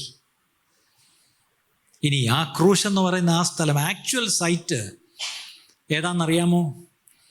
ഉൽപ്പത്തി പുസ്തകം 22-ാം അധ്യായത്തിൽ അബ്രഹാമിനോട് ദൈവം പറഞ്ഞു, നിൻ്റെ ഏകജാതനായ മകനെ കൊണ്ട് ഞാൻ കാണിക്കുന്ന മലയിൽ ഹോമയാഗം കഴിക്കണം. അന്ന് ആ പോകുന്ന വഴിക്ക് ഇസാക്ക് ചോദിച്ചു, അപ്പാ തീയുണ്ട്, കത്തിയുണ്ട്, വിറവുണ്ട്, യാഗമൃഗം എന്തി? അപ്പോഴാ അബ്രഹാം പറഞ്ഞത്, യഹോവ ഇരേ, ദ ലോർഡ് വിൽ പ്രൊവൈഡ്, അല്ലേ, the lord himself will provide a lamb എന്നാണ് പറഞ്ഞത്. പക്ഷേ അവിടെ ചെന്നപ്പോൾ എന്തു പറ്റി? ആ അബ്രഹാമിൻ്റെ മകന് കൊടുക്കേണ്ടി വന്നില്ല. പക്ഷേ അവിടെ ഒരു ആട്ടുകുട്ടി ഉണ്ടായിരുന്നു. ലോകസ്ഥാപനത്തിന് മുമ്പേ അറുക്കപ്പെട്ട ദൈവത്തിൻ്റെ കുഞ്ഞാട്. അന്ന് അവിടെ ഒരു കുഞ്ഞാട് അവിടെ യാഗമായി അബ്രഹാമിൻ്റെ കാലത്ത്. പക്ഷേ ഇതാ യേശു, സാക്ഷാൽ ദൈവത്തിൻ്റെ കുഞ്ഞാട്, ഇതാ ആ കുന്നിൻ്റെ മണ്ടയിൽ എനിക്ക് നിങ്ങൾക്ക് വേണ്ടി യാഗമായി എന്നുള്ളത് മറക്കരുത്. അപ്പോൾ ഈ ക്രൂസിഫിക്ഷൻ സൈറ്റ് എന്ന് പറയുന്നത് ലിറ്ററലി ഇറ്റ് വാസ് ലിറ്റിൽ എന്താ പറയുന്നത്, ഔട്ട്സൈഡ് ദ സിറ്റി വാൾസ്. ഈ പാളയത്തിന് ഇച്ചിരി പുറത്താണ്. ഇതെന്താ അതിന് കാരണം പറഞ്ഞാൽ വേറൊന്നുമല്ല, അവിടെ ഈ ക്രൂശിച്ച് കഴിഞ്ഞാൽ കുറേ കഴിയുമ്പം ചാവും. ചത്തു കഴിഞ്ഞാൽ ഈ ഡീസൻ്റായിട്ട് എടുത്തുകൊണ്ട് പോയി അടക്കുന്ന പരിപാടിയൊന്നുമില്ല, അവിടെ തന്നെ കിട്ടേക്കും ആ ശവം. അപ്പോൾ അത് സാധാരണ കാട്ടുമൃഗങ്ങൾ രാത്രി ഇറങ്ങി, അല്ലെങ്കിൽ പക്ഷികൾ, മറ്റ് കഴുകന്മാരൊക്കെ ഇങ്ങനെ വട്ടം കറങ്ങുക. ഈ ടെംപ്റ്റേഷൻ, ലാസ്റ്റ് ടെംപ്റ്റേഷൻ അല്ലേ, അതിനകത്തല്ലേ അത് സിനിമ കാണുന്നവരെല്ലാവരും ഇവിടെ ഉണ്ടോ? ദ പാഷൻ ഓഫ് ക്രൈസ്റ്റ് എങ്കിലും കണ്ടോ? ഞാൻ കണ്ടു. ആ പാവികളിൽ ഞാൻ പ്രധാനി. ഞാൻ തിയേറ്ററിൽ തന്നെ പോയി കണ്ട ആ സിനിമ പണ്ട്. അപ്പോൾ അതിനകത്ത് യേശുവിൻ്റെ അടുത്ത് കിടക്കുന്ന കള്ളൻ, ആ നല്ല കള്ളന്, പിന്നെ മറ്റേ കള്ളനാരാ? ആ കള്ളൻ മരിച്ചപ്പം ഒരു ഒരു ഒരു വൾച്ചർ, ഒരു കഴുകൻ ഇങ്ങനെ വന്നിട്ട് ആ കണ്ണയിൽ ഒറ്റ കുത്തിപ്പറിച്ചെടുക്കും. അങ്ങനെ ഒരു സീനുണ്ട് അതിനകത്ത്. അവിടെ ഞാൻ ചിന്തിച്ചു, ഞാൻ എന്താ ഇതെന്ന്. പക്ഷേ ഹിസ്റ്ററി പഠിച്ചപ്പോഴങ്ങനെ ഉണ്ട്. ഈ ഇങ്ങനെ കറങ്ങുന്ന ഈ കഴുകന്മാർ, എന്തോരുടെ ഈ ശവന്തീനി വൾച്ചേഴ്സ്, അതെ, അതിങ്ങനെ കറങ്ങും. അത് പലപ്പോഴും ഈ ക്രൂശി കിടക്കുന്ന ആൾ മരിച്ചോ ഇല്ലയോ എന്ന് വൾച്ചറിനറിയാമോ? അത് വന്നിട്ട് ഒറ്റ കൊത്തിപ്പറിച്ചോണ്ടങ്ങ് പോവും. ചിലപ്പോഴെങ്കിലും ജീവൻ പോകുന്നതിന് മുമ്പേ ഈ പക്ഷികൾ വന്ന് കൊത്തിപ്പറിക്കും. പിന്നെ രാത്രിയാകുമ്പം കാട്ടുമൃഗങ്ങളും കയറി ഇറങ്ങി ബാക്കി അങ്ങ് തീർക്കും. ഇങ്ങനെയൊക്കെ ആയിരുന്നു പോലും പതിവ്. ഇനി ഈ റോമൻ ക്രൂസിഫിക്ഷനിലെ മരണം സാധാരണഗതിയിൽ 2-3 ദിവസം അതിൽ കിടന്ന് നരകിച്ച് മരിക്കും. ചില കേസിൽ 9 ദിവസം വരെ കിടന്ന് നരകിച്ച് മരിച്ച ചരിത്രവും ഉണ്ട്, റെക്കോർഡ് ചെയ്തിട്ടുണ്ട്. പക്ഷേ യേശുവിൻ്റെ കാര്യത്തിൽ ഒരു ഉച്ച കഴിയുമ്പം ക്രൂശിലോട്ട് കയറ്റി, വൈകുന്നേരത്തിനാവും പോയി. അതിൻ്റെ കാരണവും നമ്മളതായിട്ട് വായിക്കാം. അപ്പം ഈ ക്രൂശി കിടക്കുമ്പോൾ താൻ അനുഭവിച്ച ആ വ്യഥ, ആ വേദന, സങ്കീർത്തനം 22:14-15, Psalm 22:14-15, സങ്കീർത്തനം 22:14-15. ഞാൻ വെള്ളം പോലെ തൂകിപ്പോയിരിക്കുന്നു, എന്റെ അസ്ഥികളെല്ലാം ബന്ധം വിട്ടിരിക്കുന്നു. എൻ്റെ അസ്ഥികളെല്ലാം ബന്ധം. ആ ക്രൂശി കിടക്കുന്ന കിടപ്പെന്ന് പറഞ്ഞാൽ ഒരു വല്ലാത്ത കിടപ്പാണ്. ഒരു ബാലൻസ് ഇല്ല, ഒരു സപ്പോർട്ടില്ല, ഒന്നുമില്ല. അതാണ് ആ വല്ലാത്ത. ഈ പ്രത്യേകിച്ച് ഇവിടെ പൾമണോളജിസ്റ്റ് ഡോക്ടർ ഉണ്ടെങ്കിൽ അറിയാം, അതെയാ, ശ്വാസം മൊത്തത്തിൽ ഇങ്ങനെ വലിച്ചെടുക്കാൻ പറ്റത്തില്ല. ഇതിനകത്തെല്ലാം ഈ ഫ്ലൂയിഡ് കെട്ടിയിരിക്കുക. അപ്പം ശരിക്കും പറഞ്ഞാൽ ഈ പ്ലൂറൽ എഫ്യൂഷൻ എന്താണ് പറയുന്നത്, ഈ ഫ്ലൂയിഡ് ഇവിടെ കെട്ടി നിൽക്കുമ്പം വല്ലാത്ത അവസ്ഥയാണ്. ശ്വാസം പെടാൻ പറ്റത്തില്ല. അത് വല്ലാത്ത, it makes extremely difficult to exhale. അതിങ്ങനെ വലിച്ചെടുക്കാം, പക്ഷേ എക്സെയിൽ ചെയ്യാൻ പറ്റത്തില്ല. അതുകൊണ്ട് ഒരു ഫുൾ ബ്രെത്ത് എടുക്കാൻ പറ്റത്തില്ല. വളരെ ഷാലോ ബ്രെത്താണ് എടുക്കുന്നത്. അതുകൊണ്ടാണ് യേശു ഈ ക്രൂശി പറഞ്ഞ സ്റ്റേറ്റ്മെൻറ്റ്സ് എല്ലാം ഷോർട്ട് സ്റ്റേറ്റ്മെൻറ്റ്സ് ആയിരുന്നു. അറിയാമോ? യേശുവിന് ഈ ക്രൂശി കിടന്നുകൊണ്ട് ഗിരിപ്രഭാഷണം പോലെ പ്രസംഗിക്കാൻ പറ്റത്തില്ല. കാരണം ശ്വാസം എടുക്കാൻ വയ്യ. നമ്മളും ചിലപ്പോൾ ഇങ്ങനെ വെപ്രാളം പിടിച്ച് വയ്യാതിരിക്കുമ്പോൾ നമ്മൾ എന്തായിരിക്കും പറയുന്നത്? കുടിക്കാതെ അല്ല. അതുപോലെ യേശുവും പറഞ്ഞത് ഐ തേഴ്സ്റ്റ്. ചിരിക്കാനല്ല പറഞ്ഞ, കാര്യമാണ് പറഞ്ഞത്. Why did Jesus make short statements? I thirst, എനിക്ക് ദാഹിക്കുന്നു. ശബ്ദം വരത്തില്ല, ശ്വാസം നീട്ടിയെടുക്കാൻ പറ്റുന്നില്ല, അങ്ങനത്തെ അവസ്ഥയാണ്. അപ്പം ശരിക്കും പറഞ്ഞാൽ സമയം കഴിയുന്നതോറും മസിൽസ്, ഈ ലോസ് ഓഫ് ബ്ലഡ് ഭയങ്കരമാണ്. ഈ ഓക്സിജൻ ശരിക്കും പറഞ്ഞാൽ വല്ലാത്ത ക്രാംസ്, അല്ലെങ്കിൽ ഈ പറഞ്ഞ പോലെ സ്പാസ്മോഡിക് കോൺട്രാക്ഷൻസ് എന്ന് പറയും. ഭയങ്കര അവസ്ഥയാണത് ശരിക്കും പറഞ്ഞാൽ. ആ കിടക്കുന്നതിനെ പ്രവചനാത്മാവിൽ എഴുതിയിരിക്കുക, ഞാൻ വെള്ളം പോലെ തൂകിപ്പോകുന്നു, എൻ്റെ അസ്ഥികളെല്ലാം എൻ്റെ ഹൃദയം മെഴുകുപോലെ ആയി, എൻ്റെ കുടലിന്റെ നടുവേ ഉരുകിയിരിക്കുന്നു. Doctors, cardiologist, pulmonologist, you can all explain. ഇത് ലിറ്ററൽ ഫിസിക്കൽ മെഡിക്കൽ കണ്ടീഷൻസ് തന്നെയാണ്. അന്ന് സങ്കീർത്തനം 22 പറഞ്ഞിരിക്കുന്നതൊക്കെ ഇന്നൊരു മെഡിക്കൽ ഡോക്ടർക്ക് അവരുടെ ഭാഷയെ വേണേൽ എഴുതാം. അതെല്ലാം സംഭവിക്കും. അവിടെ അങ്ങനെ കിടക്കുമ്പോഴാണ് 27 Mathai 27:46, Matthew 27:46, about the 9th hour Jesus cried out in a loud voice. അപ്പോഴായിട്ട് ശബ്ദമെടുത്ത് എന്താണ് വിളിച്ച്? ഏകദേശം 9 മണി നേരത്തെ യേശു ഏലി ഏലി ലമ്മ ശബക്താനി എന്ന് ഉറക്കെ നിലവിളിച്ചു. എന്റെ ദൈവമേ നീ എന്നെ കൈവിട്ടത് എന്ത് എന്നാണോ. ഇത് എല്ലാ ശക്തിയും കൂടെ എടുത്ത് ഉറക്കെയാണ് ഒരു നിലവിളി. അവിടെ മാത്രമാണ് നിലവിളിച്ചു എന്ന് എഴുതിയിരിക്കുന്നത്. എന്താ? എൻ്റെ ദൈവമേ നീ എന്നെ. ഇവിടെ ശ്രദ്ധിച്ചോ, ഇവിടെ മാത്രമേ ഉള്ളൂ യേശു ദൈവമേ എന്ന് വിളിക്കുന്നത്. മറ്റെല്ലായ്പ്പോഴും പിതാവേ എന്നാണ് വിളിക്കുന്നത്. ഞാനും എൻ്റെ പിതാവും ഒന്ന്. എൻ്റെ പിതാവിൻ്റെ അവിടെ ഒത്തിരി വാസസ്ഥലമുണ്ട്. എൻ്റെ പിതാവിൻ്റെ ഇഷ്ടമാണ് ഞാൻ ചെയ്യുന്നത്. എൻ്റെ പിതാവ് ചില പിള്ളേരുടെ ഒരു പ്രൈഡ് പോലാണ്. He was bowstring about always about the father. ഇവിടെ മാത്രം പിതാവല്ല, ദൈവമേ. ഞാനും നിങ്ങളും ദൈവമേ എന്ന് വിളിച്ചു തുടങ്ങുന്ന പോലെ ഇവിടെ എന്നെ കൈവിട്ടതെന്ത്? Why did you forsake me? നേരത്തെ പറഞ്ഞല്ലോ, ലോകത്തിൻ്റെ പാപം മുഴുവൻ താൻ ഏറ്റെടുത്ത് ചുമന്നുകൊണ്ട് കിടക്കുക അല്ലേ? ആ കിടപ്പിൽ he's suffering the spiritual death. കണ്ടോ, യേശുവിന് ഞാനും നിങ്ങൾ രക്ഷിക്കപ്പെടുന്നതിന് മുമ്പ് നമ്മുടെ ഡെത്ത് എന്തായിരുന്നു? Spiritual death. അത് കഴിഞ്ഞ ഒരു ദിവസം നമ്മൾ ഫിസിക്കലി വി വിൽ ഡൈ. പക്ഷെ അതുകൊണ്ട് നമ്മൾ എസ്കേപ്പ് ചെയ്തു എറ്റേണൽ ഡെത്ത്. നിത്യമരണം നമുക്ക് ഒഴിഞ്ഞുപോയി. ആത്മീയരായി മരണപ്പെട്ടിരുന്ന നമ്മൾ വീണ്ടും ജനിച്ചത് കാരണം ഒരു ദിവസം ശരീരം ഒന്നുകൂടെ മരിക്കും, ശരിയാ. പക്ഷെ അത് നമുക്ക് പ്രശ്നമല്ല. നമ്മുടെ മരണത്തിൽ നിന്ന് നമ്മൾ രക്ഷിക്കപ്പെട്ടു. യേശു ഒരിക്കലും സ്പിരിച്വലി ഡെഡ് ആയിരുന്നില്ല. വൈ? He was life. ഇല്ല, ഞാൻ തന്നെ വഴിയും സത്യവും ജീവനും. പക്ഷെ ആ ജീവനായവൻ ഇപ്പോൾ മരിച്ചു. പിതാവ് തന്നിൽ നിന്ന് മോഹം അങ്ങ് മറച്ചു. അതിനെയാണ് സെപ്പറേഷൻ ഫ്രം ദ ഫാദർ എന്ന് പറയുന്നത്. ആ ഒരവസ്ഥയിലൂടെ യേശു ഒരു നിമിഷം കടന്നുപോയി അല്ലേ? അപ്പോഴാണ് 59 59:2, ഐസയ 59:2, നിങ്ങളുടെ അകൃത്യങ്ങൾ അത്രേ നിങ്ങളെയും നിങ്ങളുടെ ദൈവത്തെയും തമ്മിൽ ഭിന്നിപ്പിച്ചിരിക്കുന്നത്. നിങ്ങളുടെ പാപങ്ങൾ അത്രേ അവൻ കേൾക്കാതെ കൊണ്ട് അവൻ്റെ മുഖത്തെ നിങ്ങൾക്ക് മറയ്ക്കുമാറാക്കിയത്. അതിൻ്റെ അർത്ഥം, നമ്മൾ പാപം ചെയ്തിട്ട് വിളിച്ചാൽ ദൈവം കേൾക്കത്തില്ല, മുഖം മറയ്ക്കും. ഇവിടെ യേശു വിളിച്ചപ്പോഴും പിതാവ് എന്ത് ചെയ്തു? മുഖം മറച്ചു, കേട്ടില്ല. കൈവിട്ട് എന്തെന്ന് ചോദിച്ചപ്പം വിട്ടെന്നോ വിട്ടില്ല എന്നൊന്നും പറഞ്ഞില്ല, കേട്ടില്ല. പിതാവ് മുഖം മറച്ചു കളഞ്ഞു. ശരി, ആ അതിവ്യഥയെ കിടന്ന് പ്രാണവേദന എടുത്ത് ശ്വാസം വിടാൻ കഴിയാതെ ആ ലങ് ഒരു കൊലാപ്സിലേക്ക് പോവുക. ഓക്സിജൻ ലെവൽ ഡിക്രീസ് ചെയ്ത് അത് പിന്നീട് ഈ പറഞ്ഞ കാർബൺ ഡൈ ഓക്സൈഡ് അങ്ങോട്ട് ഇൻക്രീസ് ചെയ്യുന്നു. ആസിഡിക് കണ്ടീഷൻസ് ടിഷ്യൂസിൽ അത് വല്ലാണ്ടാവുന്നു. ഫ്ലൂയിഡ് അകത്ത് ബിൽഡപ്പ് ചെയ്ത് ലങ്സ് മുഴുവൻ അല്ലേ? ഹാർട്ട് വല്ലാണ്ട് സ്ട്രെസ്ഡായി. ഇപ്പം അവസാനം കാർഡിയോളജിസ്റ്റ് പറഞ്ഞേ, മയോകാർഡിയാക് ഇൻഫാക്ഷൻ, ഹാർട്ട് ഫെയിൽ ചെയ്തു, ഹൃദയസ്തംഭനം മൂലം നിര്യാതനായി, മരിച്ചു.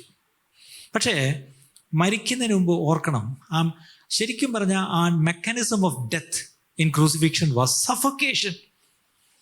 ആ ചെയിൻ ഓഫ് ഇവൻറ്റ്സ്, തലേന്ന് അറസ്റ്റ് ചെയ്ത് കൊണ്ടുപോയപ്പോൾ തൊട്ടുള്ള ഇവൻറ്റ്സ് ഓരോന്നും എടുത്ത് നോക്കിയാൽ, ഞാൻ ഡീറ്റെയിലേക്ക് പോകുന്നില്ല. Due to the shallow breathing, the victim's lungs begin to collapse in small areas, causing hypoxia and hypercarbia. അത് കഴിഞ്ഞ് എന്ത് പറ്റി? ഒരു റെസ്പിറേറ്ററി അസിഡോസിസ് അല്ലേ, with lack of compensation by the kidneys. Due to the loss of blood from the numerous beatings. ഉച്ച മുതൽ ഉള്ളംകാൽ വരെ അങ്ങ് അടിച്ചങ്ങ് രക്തം അങ്ങ് പോയില്ലേ പലയിടത്തൂടെയും. In an increased strain on the heart which beats faster to compensate. ഹൃദയം ഭയങ്കരമായിട്ട് ഇടിക്കുന്നുണ്ട്, പക്ഷേ ഇതെവിടാ? അവസാനം നമുക്കറിയാം അവിടെ ഒരു കാര്യം യേശു പറയുന്നുണ്ട്.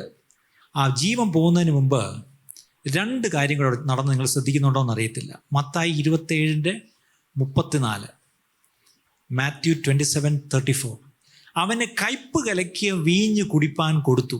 അത് രുചി നോക്കിയാറേ അവന് കുടിപ്പാൻ മനസ്സായില്ല. ഇതെന്താന്ന് വെച്ചാൽ അന്നത്തെ കാലത്ത് ഈ മരണം വെപ്രാളമെടുത്ത് മരിക്കാൻ പോകുമ്പം ആ മരണം ഒന്ന് സെഡേറ്റ് ചെയ്യാൻ വേണ്ടി, അതായത് ഈ ക്യാൻസർ വന്ന് സീരിയസ് ആകുമ്പോൾ മോർഫിൻ കൊടുക്കത്തില്ലേ, പെയിൻ കില്ലർ കൊടുത്ത് നമ്മളെ സെഡേറ്റ് ചെയ്യുന്ന പോലെയൊക്കെ, അതിനു വേണ്ടി കൊടുക്കുന്ന ഒരു സാധനമാണ്. എന്താണ് ഈ സാധനം?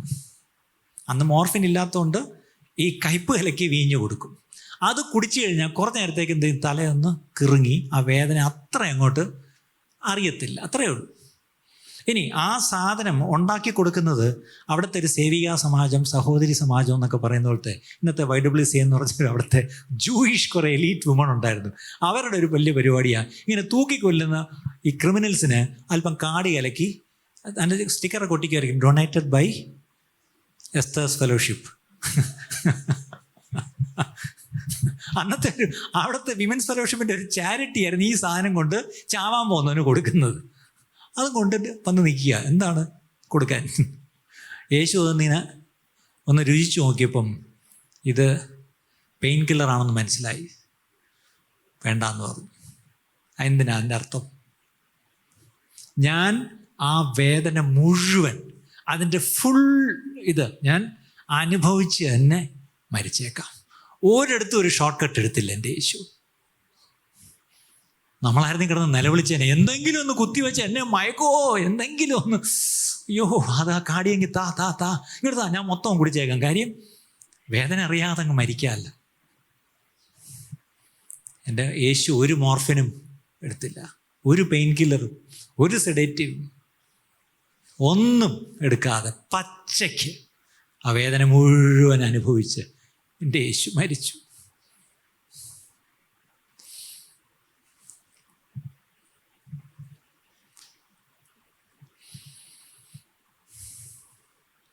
യോഹന്നാൻ 19:29-30. 2ാം പ്രാവശ്യം അടുത്തൊരു സാധനം കൂടെ കൊടുക്കുന്നു. യോഹന്നാൻ 19:29-30. അവിടെ പുളിച്ച വീഞ്ഞ് നിറഞ്ഞൊരു പാത്രം വെച്ചിട്ടുണ്ടായിരുന്നു. അവർ ഒരു സ്പോങ് പുളിച്ച വീഞ്ഞ് നിറച്ച് ഈസോപ്പ് തണ്ടിന്മേൽ ആക്കി അവന്റെ വായോട് അടുപ്പിച്ചു. യേശു പുളിച്ച വീഞ്ഞ് കുടിച്ച ശേഷം നിവർത്തിയായി എന്ന് പറഞ്ഞു. നേരത്തെ എന്ത് ചെയ്തു? കുടിച്ചില്ല ഒരു സാധനം കൊടുത്തപ്പോൾ. ഇപ്പോഴോ കുടിച്ചു. ഇപ്പം നിങ്ങളുടെ മനസ്സിലേക്ക് എന്താ വരുന്നത്? ഇതങ്ങ് നേരത്തെ കുടിച്ചാൽ പോരായിരുന്നു. ഇത് കൊടുത്തത് അതല്ല, ഇത് വേറൊരു കാര്യമാണ്. ശരിക്കും പറഞ്ഞാൽ യേശു അവിടെ നേരത്തെ ആ അതിവേദയിൽ പറഞ്ഞ ഒരു സ്റ്റേറ്റ്മെൻറ്റ്, ഐ തേഴ്സ്റ്റ്, എനിക്ക് ദാഹിക്കുന്നു, അല്ലേ? പക്ഷെ അപ്പോഴാണ് ഈ പറഞ്ഞ 2 പ്രാവശ്യം ഡ്രിങ്ക് ഓഫർ ചെയ്തു. ആദ്യത്തേത് റിഫ്യൂസ് ചെയ്തു. ആദ്യത്തേത് ഒരു ഡ്രഗ്ഡ് വൈനായിരുന്നു ശരിക്കും പറഞ്ഞാൽ, അല്ലേ? 2ാമത് ശരിക്കും വന്നത് അത് ആക്സെപ്റ്റ് ചെയ്തു, അത് കുടിച്ചു. അത് ഈ സോപ്പ് തണ്ടിന്മേൽ ഒരു സ്പോഞ്ച് അതിലിങ്ങനെ നിറച്ചിട്ട് ഇങ്ങനെ നീട്ടിക്കൊടുത്തു. അത് നീട്ടിയപ്പോൾ എന്ത് ചെയ്തു? അതും കുടിച്ചു. പക്ഷേ അതിനൊരു ഓൾഡ് ടെസ്റ്റ്മെന്റ് കോണ്ടെക്സ്റ്റ് ഉണ്ട്.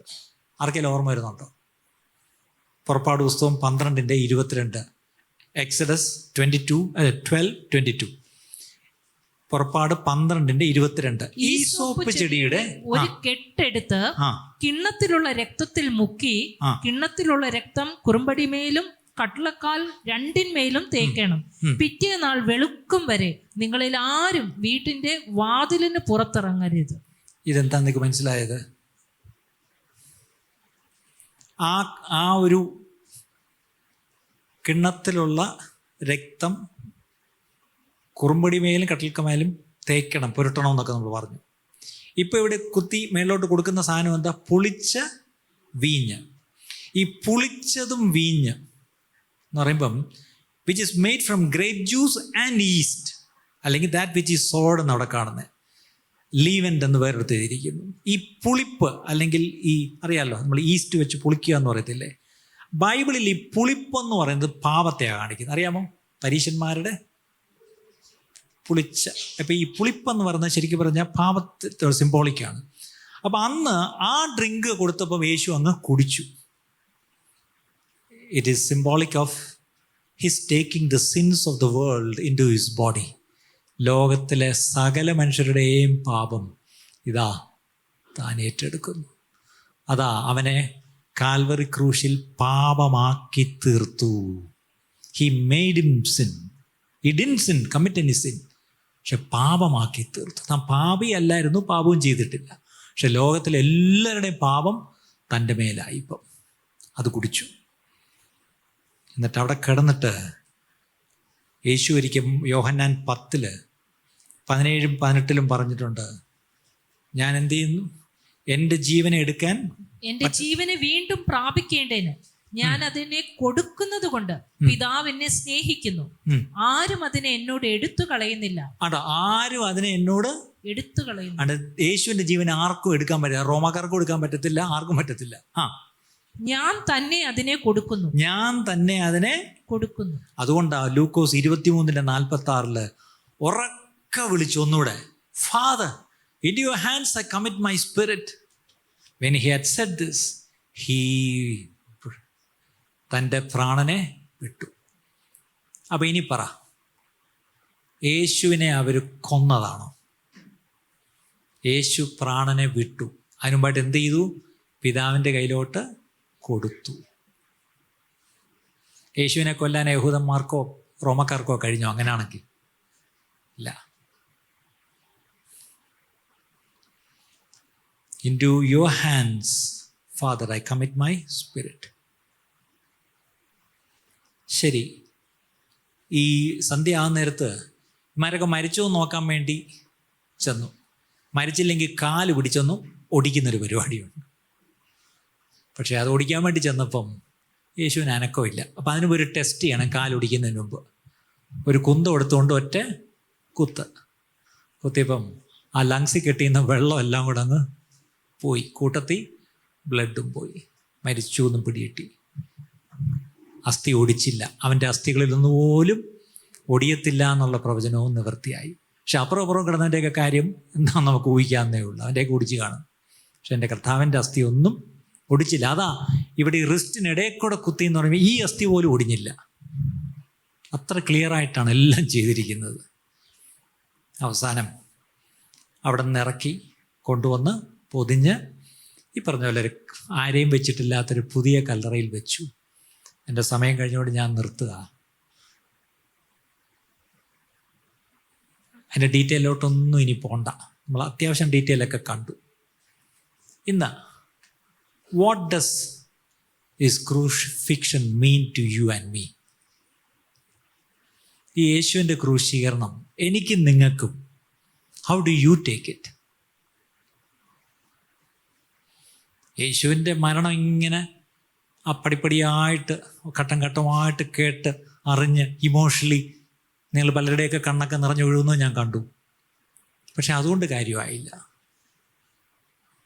ആ യേശു അന്നൊരിക്കലായിട്ട് പെട്ട വേദന വീണ്ടും അവൻ്റെ മുറിവുകളെ കുത്തി നമുക്ക് നോവിക്കാം. വീണ്ടും നമുക്ക് അവനെ ക്രൂശിക്കാം. എങ്ങനെയെന്നറിയാമോ? അവനെ അറിയാതിരുന്നെങ്കിൽ കുഴപ്പമില്ല. അറിഞ്ഞ ശേഷവും നമ്മൾ പാപത്തിൽ ജീവിക്കുന്നുവെങ്കിൽ നമ്മൾ വീണ്ടും വീണ്ടും ക്രൂശിക്കുക എന്നോർക്കണം. ഇന്ന് ലോകമെമ്പാടുമുള്ള ക്രിസ്ത്യാനികൾ കാര്യമറിയാതെ ഈ കുരിശിൻ്റെ വഴി നടത്തുമ്പോൾ കൃപയാൽ ദൈവം നമുക്ക് എന്താണെന്ന് സംഭവിച്ചതെന്ന് വചനത്തിൽ നിന്ന് മാത്രം ഒരറിവ് നമുക്ക് തന്നു. That goes in line with the medical science also. പഠിക്കുന്ന ഡോക്ടേഴ്സ് അല്ലെങ്കിൽ പറയട്ടെ. പക്ഷെ ഇതെല്ലാം എന്തിനായിരുന്നു?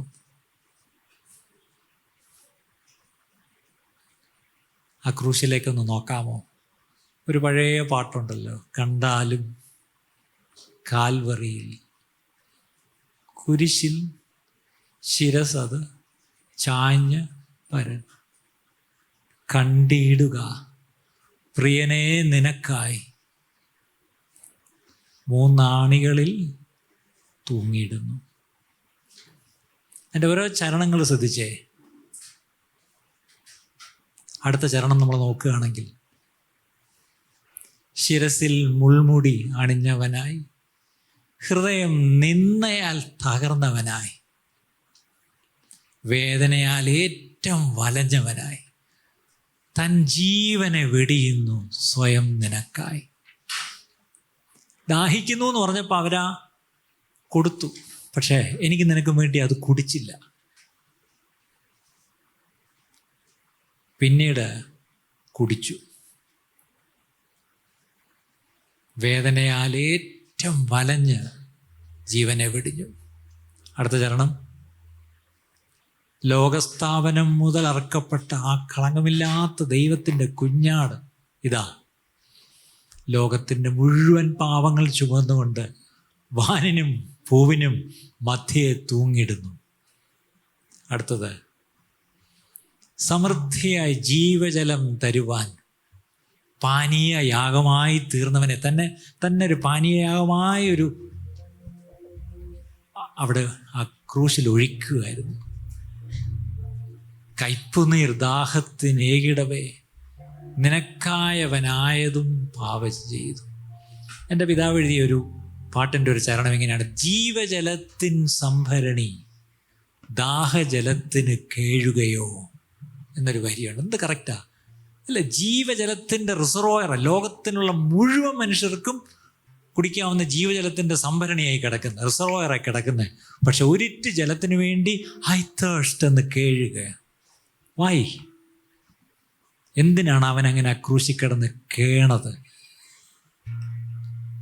അടുത്തത്, പാതകർക്കായി ക്ഷമ യാചിച്ചവൻ പാതക ലോകം വെടിഞ്ഞിടുമ്പോൾ നിവൃത്തിയായി സകലമെന്നോദിയഹോ സ്വന്തം പ്രാണൻ പിതാവിനെ ഏൽപ്പിക്കുന്നു. It is finished. ടെറ്റലസ്റ്റായി എന്നുള്ള വാക്കിൻ്റെ ജുഡീഷ്യൽ അർത്ഥം പെയ്ഡ് ഇൻ ഫുൾ എന്നാ.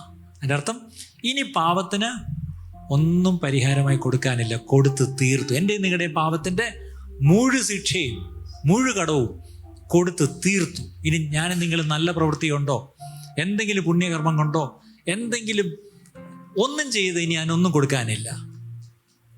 He has already paid it. Are you happy that he paid it in full? ഇന്ന് ഈ കർത്താവിനെ അറിയാത്തവരായിട്ട് ആരെങ്കിലും, ഈ കർത്താവിന് പൂർണ്ണമായിട്ട് ഹൃദയം കൊടുക്കാത്ത ആരെങ്കിലും ഉണ്ടെങ്കിൽ, അദ്ദേഹത്തിൻ്റെ ആത്മാവ് എന്നോട് വ്യക്തമായി പറയുന്നു, ഒരുപക്ഷെ നിങ്ങൾ വിശ്വാസികളായിട്ട് ഈ ചർച്ചിൽ എത്ര നാളായിട്ട് വരുന്നുണ്ടായിരിക്കും. പക്ഷേ ഇതുപോലെ ആ കർത്താവിൻ്റെ ക്രൂശുമരണം ഗൗരവത്തോടെ എടുത്ത് ആ കർത്താവിൻ്റെ ഒരു ശിഷ്യനായിട്ടില്ല എങ്കിൽ, today is the day for you. Wherever you are sitting, today is the day for you too. ആ കർത്താവിനെ ഒന്ന് ഹൃദയം കൊണ്ട് നിങ്ങളുടെ രക്ഷകനും കർത്താവുമായിട്ടൊന്ന് സ്വീകരിച്ചാട്ട്, നിങ്ങളുടെ വായു കൊണ്ടൊന്ന് ഏറ്റു പറഞ്ഞാട്ട്. ഇന്ന് കേട്ട ഈ സന്ദേശം തീർച്ചയായിട്ടും നിങ്ങൾക്ക് അനുഗ്രഹമായിരുന്നു ഞങ്ങൾ വിശ്വസിക്കുന്നു. ഒരുപക്ഷെ നിങ്ങൾ ഇതുവരെയും ഈ ചാനൽ സബ്സ്ക്രൈബ് ചെയ്തിട്ടില്ല എങ്കിൽ ദയവായി ഇപ്പം തന്നെ ഒന്ന് സബ്സ്ക്രൈബ് ചെയ്യുക. ഈ സന്ദേശം മറ്റു ചിലർ കൂടി ഒന്ന് ഫോർവേഡ് ചെയ്ത് കൊടുക്കുക. നിങ്ങൾക്കിത് അനുഗ്രഹമായിരുന്നെങ്കിൽ തീർച്ചയായിട്ടും അത് മറ്റുള്ളവർക്കും ഒരു അനുഗ്രഹമായി തീരുവാൻ അത് കാരണമായി തീരും. God bless you.